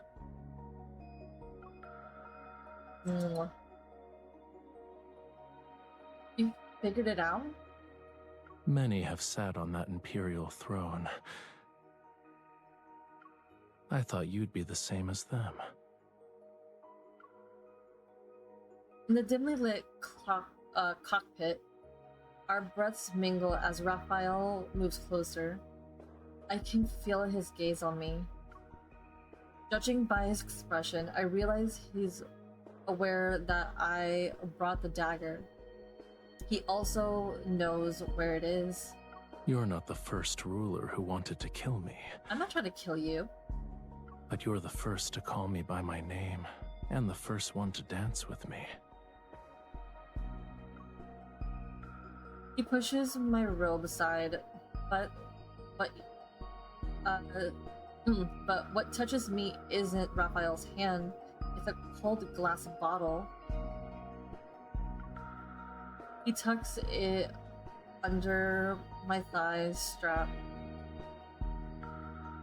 The image sits next to my dagger. I found an interesting bauble. When two people drink this potion, they will form an unbreakable connection. They will share each other's joy, pain, and death. Oh my god. He's trying to tie us to him. It's not love per se, but it's almost like it. Rafayel's gentle glaze floats and settles on my lips. Okay. Rafayel, what are you You planning? can choose the dagger or the potion. Rafayel, what are you planning? The distance between us is no longer than a hair. We stare at each other and share a look that's impossible to decipher, to surrender to. Rafayel, what are you planning? In that days, my memories of those times in the chapel in Maria return. Our breaths intermingle as we were almost pressed up against each other. Rafayel, what do you have planned? But that was merely a momentary lapse of judgment. I should erase it from my mind. MC, Rafayel, I want to secure my position as Empress. The choice I make is the one you don't want to hear. That word is already under the Empire's control. I know possessing a weapon capable of threatening the Sanctide Court and Rafayel. I now possess. When victory is within reach, choosing love would be absurd. This is why it doesn't make sense where they put the bad ending.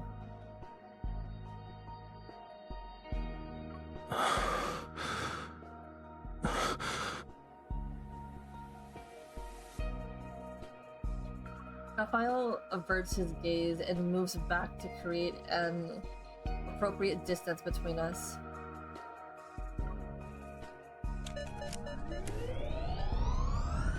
The starship is restarted. It stirs up and the dust that's quietly floats in the deep space. I steady myself, but Rafayel pilots the airship to leave. I can't help but look back.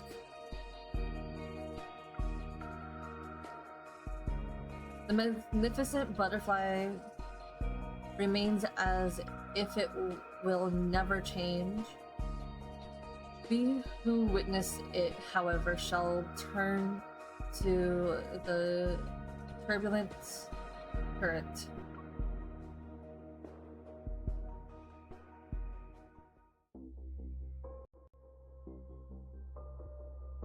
Sunlight passes through the opening on the top of the dome and falls onto the sacred chapel where the coronation ceremony is held. Under everyone's watchful gaze, I stand before the stained glass window, wearing my robes for the coronation ceremony. I look at the sculpture that belongs to me. The chapel bells rings as scheduled, but the Sanctard has yet to appear. There's no need to wait for his contestants present. Proceed with the ceremony. After an oath is sworn, the Sanctard places the crown upon the monarch's head. It symbolizes the Sanctide Court's approval of the royal authority. Rafayel isn't here, so I don't intend to continue following the precedent. Your Majesty. The attendant by my side wears a solemn expression. We just received word that the Sanctide Court has attacked the Empire's forces in Muria. They're currently engaged in combat.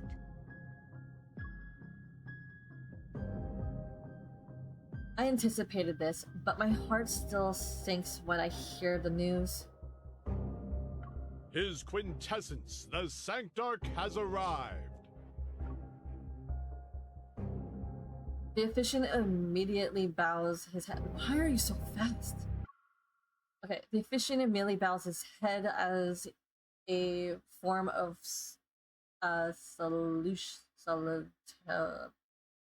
salutation. Meanwhile, I look at the gate. A stern expression is on my face.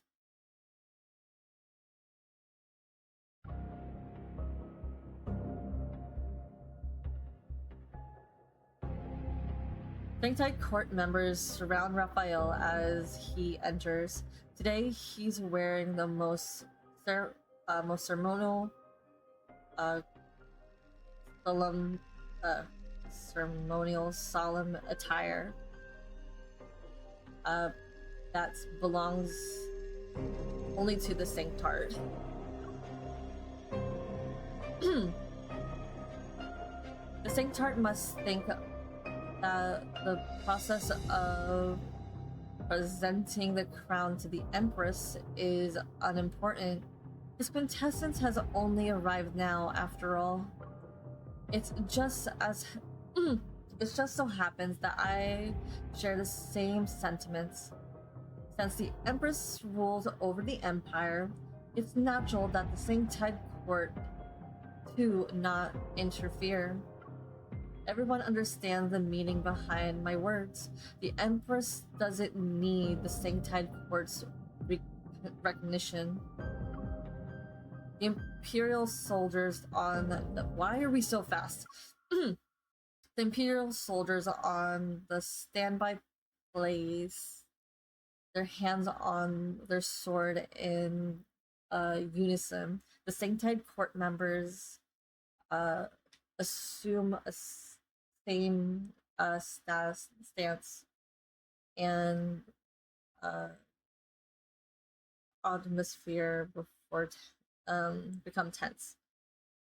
Okay, so gotta figure out why my mouse is lagging. Raphael, at the center of everyone's attention, raises his hand slightly. The court members lower their weapons. If there is no crown, then there is no sovereignty. Surely Her Majesty has no intention of ignoring history. Perhaps my actions will set the next president.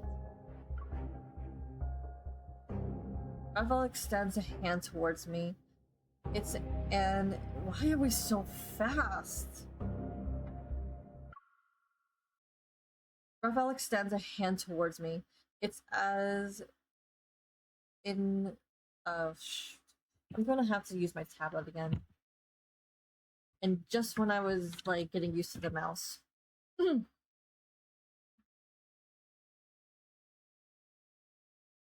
Just move this aside. I'm sorry, mouse, but you're kind of glitchy right now. Raphael extends a hand towards me. It's an invitation to start the ceremony where he kisses the back of my hand. I don't move. Raphael watches me, his expression calm. A streak of fluorescent blue light flashes across his eyes. Huh? Raphael's gaze controls my movements. My consciousness scatters for a moment, and I watch myself place a hand onto his palm. He's using his powers to control me. Oh my god. He bows slightly and places a gentle, warm kiss on the back of my hand. I can only look at him.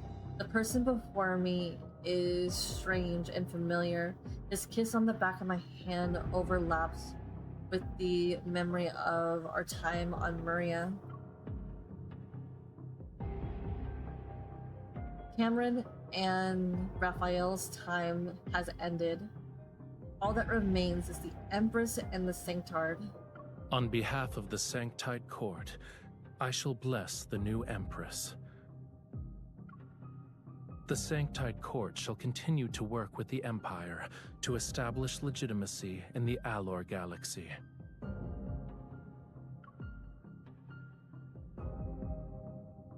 The fluorescent blue glow in Raphael's eyes fade, and I pull my hand away.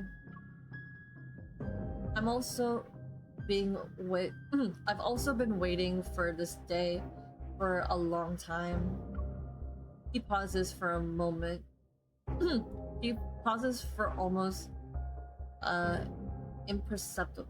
His pause is almost imperceptible. He takes the crown and places it on my head. Allow me to send a congratulatory gift. I would like to formally invite the Cosmic Empire's Empress to the grand unveiling banquet. Okay. I suppress my surprise as every gaze in the room falls upon me and Raphael. Those unaware of the truth might think Raphael is extending an olive branch towards the Empire. But I know this is a trap I can't simply refuse.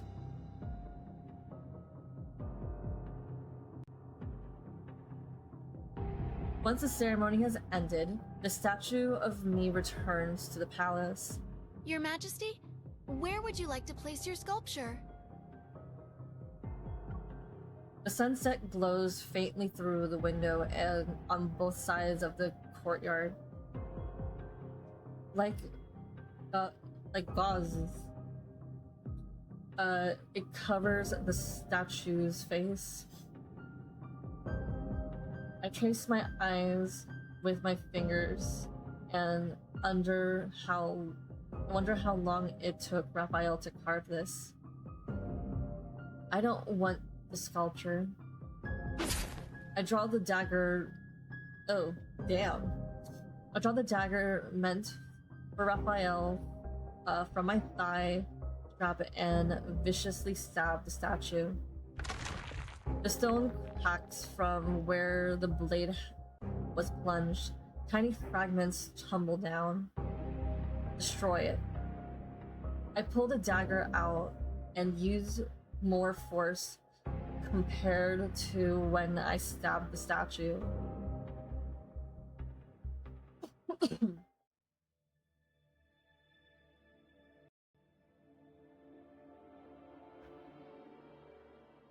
Battles have raged on Myria for months. Daily battles report flood in like snowflakes. The Sanctite Court has controlled Myria for a long time, and their familiarity with the oceanic planet's terrain compensates their inferior troops. The Empire advanced in experiential slow. Exceptionally slow.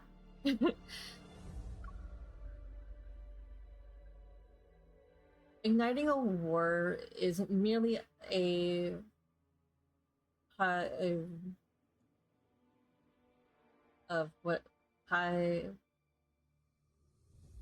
ironic choice. Killing 1,000 enemies means losing 800 of my own. Given the current circumstances, its best solution is to kill Raphael. Please don't do that, love.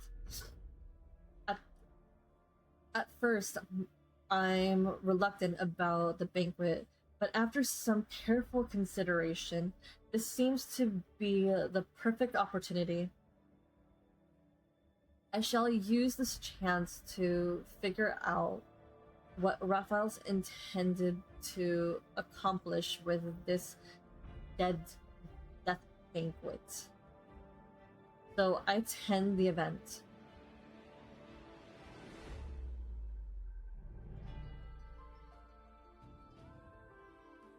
And we're using more assets from the past.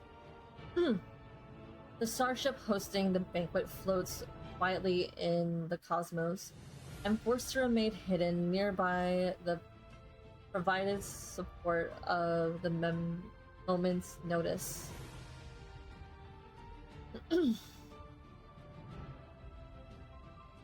Unlike ordinary starships, this vessel has been divided into banquet halls and various sizes. Its interior possesses luxurious decorations.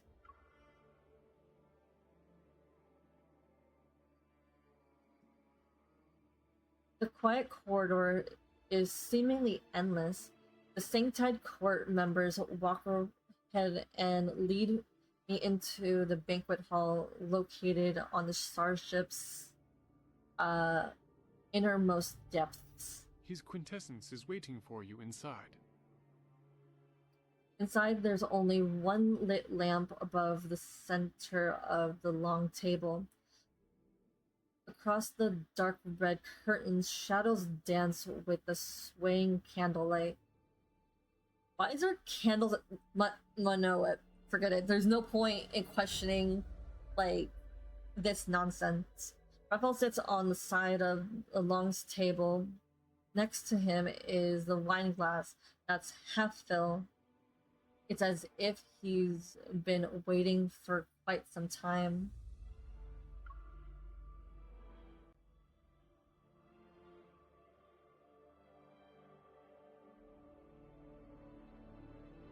The supposedly dreadful grand unveiling banquet is drinking with the Sanctard?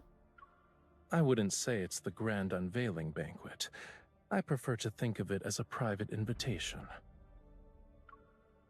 Everyone who has been invited to attend must first demonstrate their loyalty to the Sanctide Court.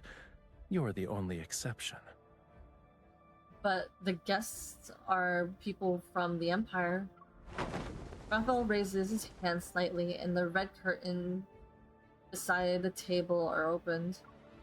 Beyond the glass, a statue of a stellar ocean stands in the center of another dimly lit banquet hall.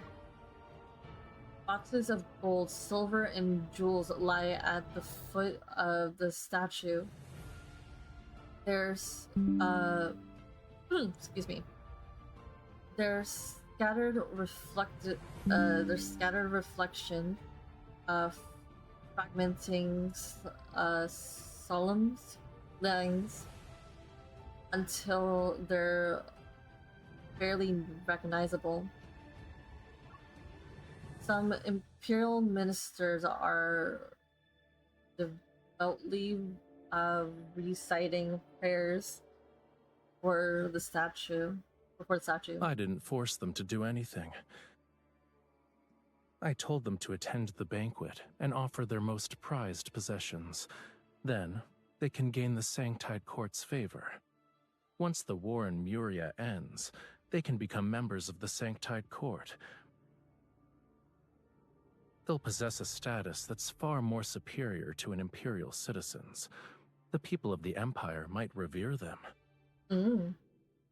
They suspected that I had killed quite a few attendees here. Yet, when it comes to the taste of power, they were willing to betray their country. Oh my goodness. What country? But okay. Raphael walks up to the glass and looks at the people on the other side. He seemingly enjoys their greedy behavior. You keep the useful ones. You keep the useful ones who happen to hold high positions in the Empire. Convert them to your cause and use them to undermine the Empire's rule. You exploit riches from those who aren't useful to you.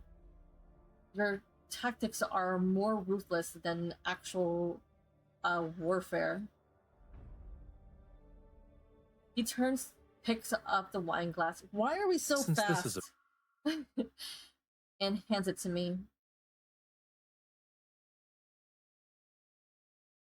Banquet. Let's have a drink first. I ignore the glass and don't look at him. Constantly targeting each other will only ensure mutual destruction, but we can change our approach. For example, we can cooperate. The Sanctite Court control. Why are we so fast? The Sanctite Court controls this word. Cooperation will be difficult when there's a conflict of interest. As soon as I turn to leave, an irresistible force controls me. Okay.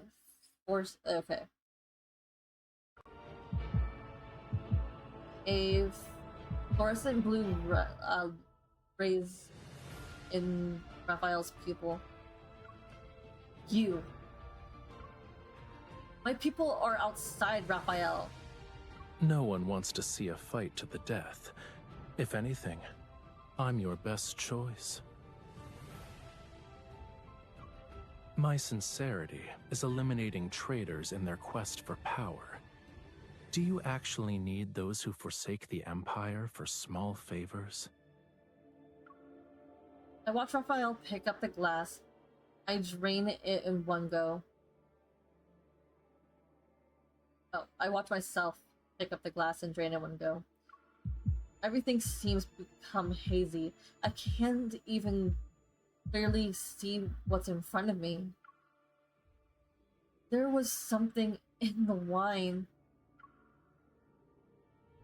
Where are you taking me? It'll be over soon.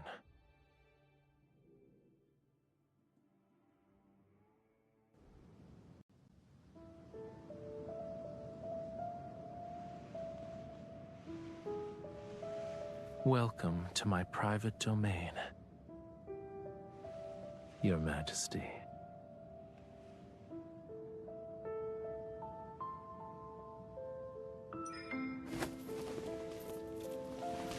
The guests to... Okay. What did you do at the banquet? Dang, I'm gonna have to use my mouse again. Excuse me. Because if I was using my controller for this, I would be constantly clicking upper right. Commanded miracles. They got what they wanted. Damn it. Look. Imperial power stole their land, blood, and lives. They resisted. However, faith can make them willingly offer up those things. Holy shit, he's hot.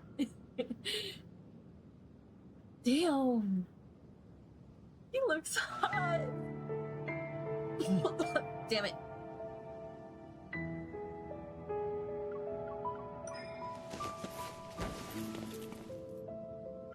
Okay.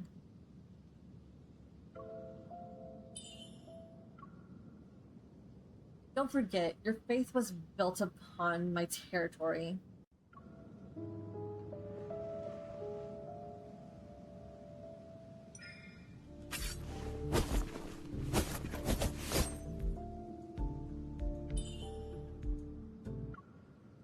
You witnessed my choice. You can't either submit to me or die by my blade.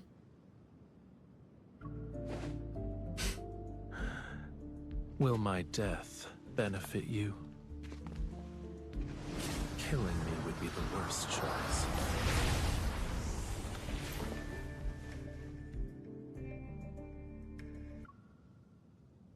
What are you doing?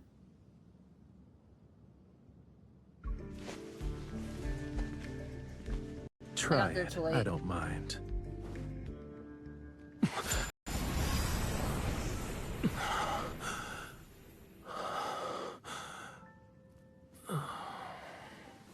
Damn, he's sexy. Even trying flying backwards. What the fudge? He's so fucking sexy.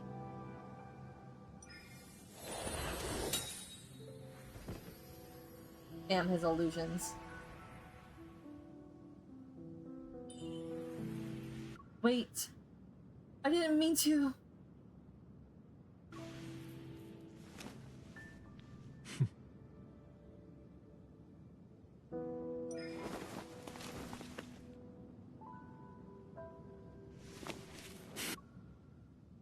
Use your powers to trick me.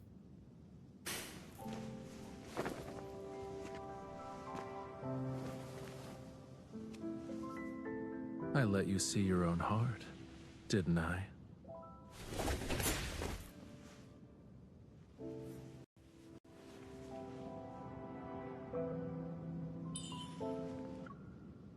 You win. Tell me what you want.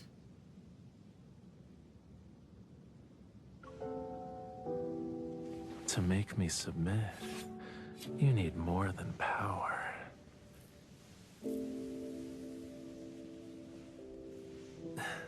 Use yourself.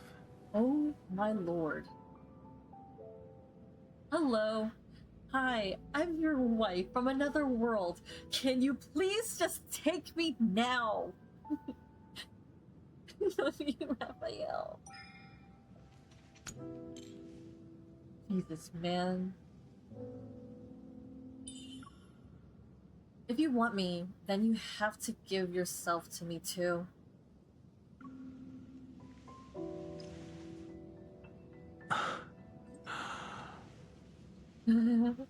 Hello, I'm your wife. We don't know each other, but I'm your wife. Wife. What, my wife? From now on, you and I, together with our power, we're conspirators. Oh my lord, please, just take me now, Rafi.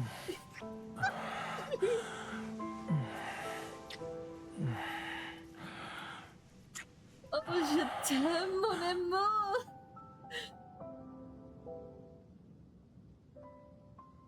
Je t'aime. I slept for a long time on Raphael's private island. The dream that I was still floating and sinking on Muria's sea. What the fudge? Days I felt a shearing pain as if my soul had been split in half. There was an emptiness within my body. I don't want to float anymore. Yet as I struggle, my consciousness was slowly embraced. Even without opening my eyes, I knew it was Rafayel. He's the strongest person I've met, yet he's also the one I'm most familiar with. A part of himself warmly, tenderly fills me. Our lives are intertwined. The Empire, Empresses, and the Sanctard. Those individuals are cast aside. We're just simply Cameron and Raphael.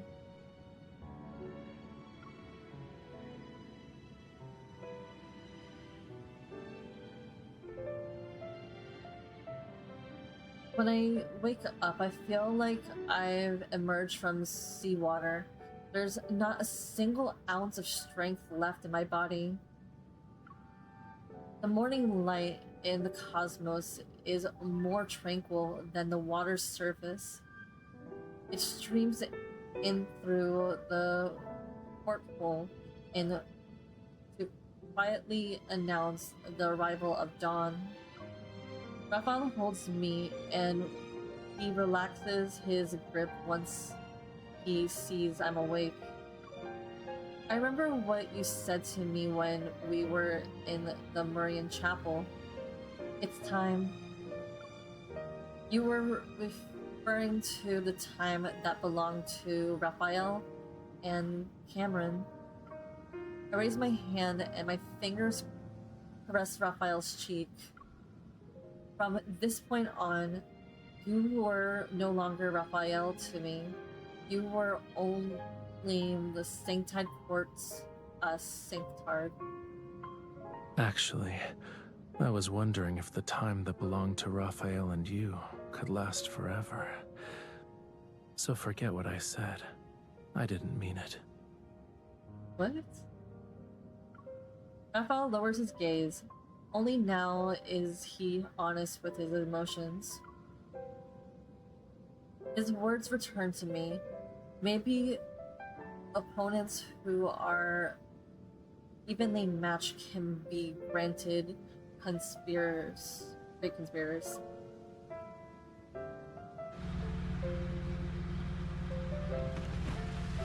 The speedboat stops on the middle of the ocean.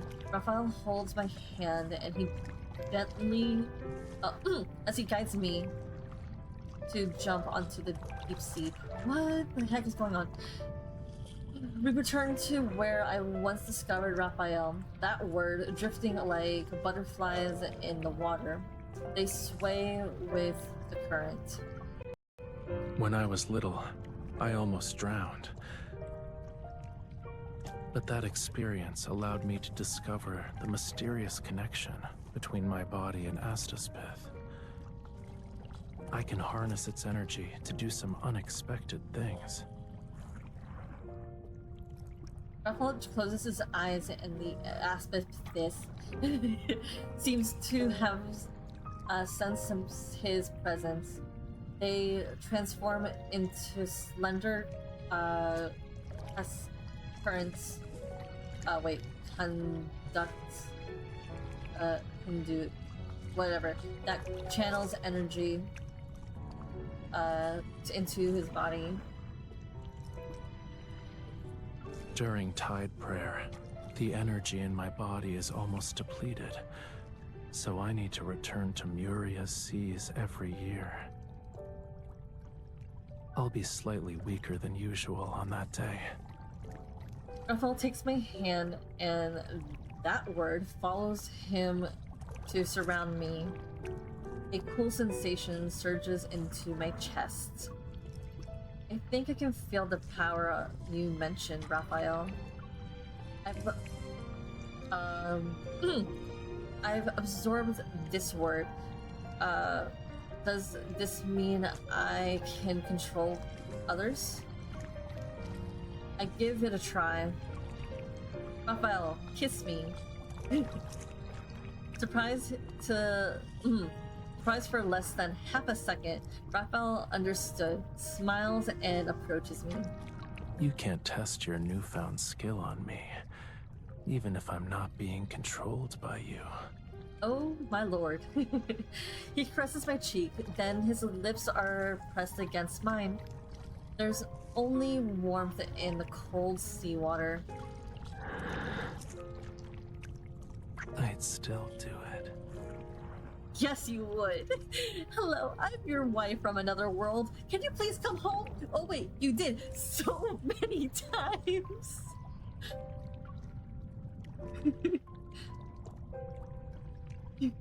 As Raphael gently kisses me, I can sense the power that comes from this word, as well as our emotions. I think that if I stood on an open sea, mentioning love would be enough to make schools of fish follow me. They'd swim towards land.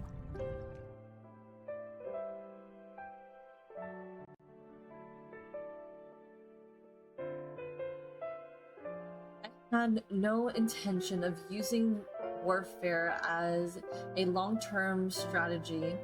It's more like the result of countless causes, a choice one must use because there's nothing else.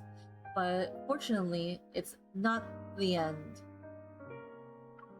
Sensing I can completely eliminate the Sanctide Court, I might as well take the olive branch that Raphael's extends. We'll settle back. We'll step back and cooperate. No, cooperate. Yeah, this is the resolution. The reaction, rational conclusion, and the outcome I want.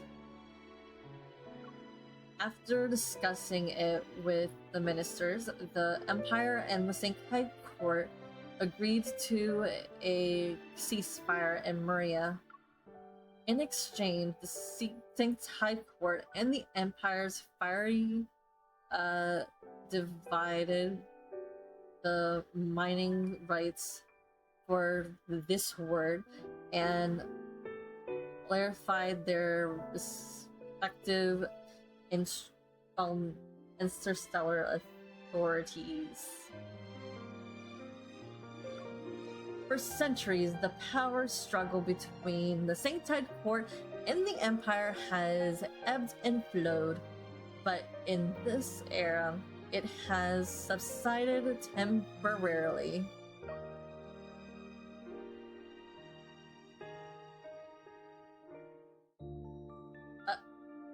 It's not the end. The night of them in Maria are as lively as ever. The theatrical center is open. The theater's curtains are open, and the brand new play is reaching its climax. Starting today, you shall be my empress. I will honor you. You shall never be tainted when you receive my love. But under the stage light, the Sanctard takes the hand of the Empress. When he tries to kiss the back of her hand, she avoids it. Your promises are like that beach's sand. They'll disappear once the waves wash over them. How can I trust you? What is this? My dear Empress, you are my diamond in the deep sea. You're dazzling and precious. What is this? How could I possibly deceive you? What is going on? You're talking to me about love? In your eyes, it's a trivial matter. Are they reenacting? Like, is this play about us? Oh, he loves her. Is that play about us? In the audience, everyone is moved. The delicate silk handkerchiefs fail to contain the falling tears. However, the Empress pulls out a sharp dagger from under her beautiful yet heavy dress. Okay, so this is an exaggeration. This play is about us. He presses it against the throat of the Sanctard. I had a very long dream. In it, we held blades at each other's throats. We're like the moon and its reflection on the sea's surface. Okay. We can't escape each other, yet we'll always be separated, unable to be close. Mother, aren't they in love? Why would they want to kill each other? You're still young. You don't understand that they must hate each other because of their circumstances, but they love each other because it's what they desire. Why is that? What the heck? The curious crowd frantically enters. The curious crowd frantically enters the theater to witness the love and hatred between the Sanctified Court's Sanctard and the Empire's Empress. When someone in Murius says the word love, the sea breeze carries their story. Okay, so that's the end. I hope everybody enjoyed it. And we got both endings, so time to collect, and we are good. My thoughts on this is very haphazard, because I need some time to process all of this. So once I have the video completely edited, I will give you my thoughts. So until the next time, my kittens, bye bye. Mwah.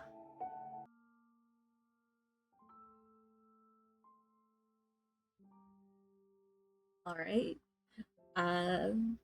Here are my thoughts after a few days of after reading Raphael's card. I mean, all I could say was a lot. It's clear that MC is very greedy in this banner, even though this is just the first card of many, or at least of 5 that I've read so far. However, it goes to show that MC is wanting to keep the power that she has. So it's at the detriment of those that she cares about. And I actually found it hilarious how towards the end, Raphael showed more of his darker tendencies. Because, like, if you don't know Raphael very well, he can be very obsessive, to the point where he will rather kidnap you to keep you as his own than share with others. But other than that, it was actually a pretty good story. I quite enjoyed it. I am looking forward to see how the other allies are in their cards, because at this point, this is going to be an emotional roller coaster for me, so I wonder what's gonna happen. So, with that being said, I hope you enjoyed the video. Adios, me kittens. Bye bye.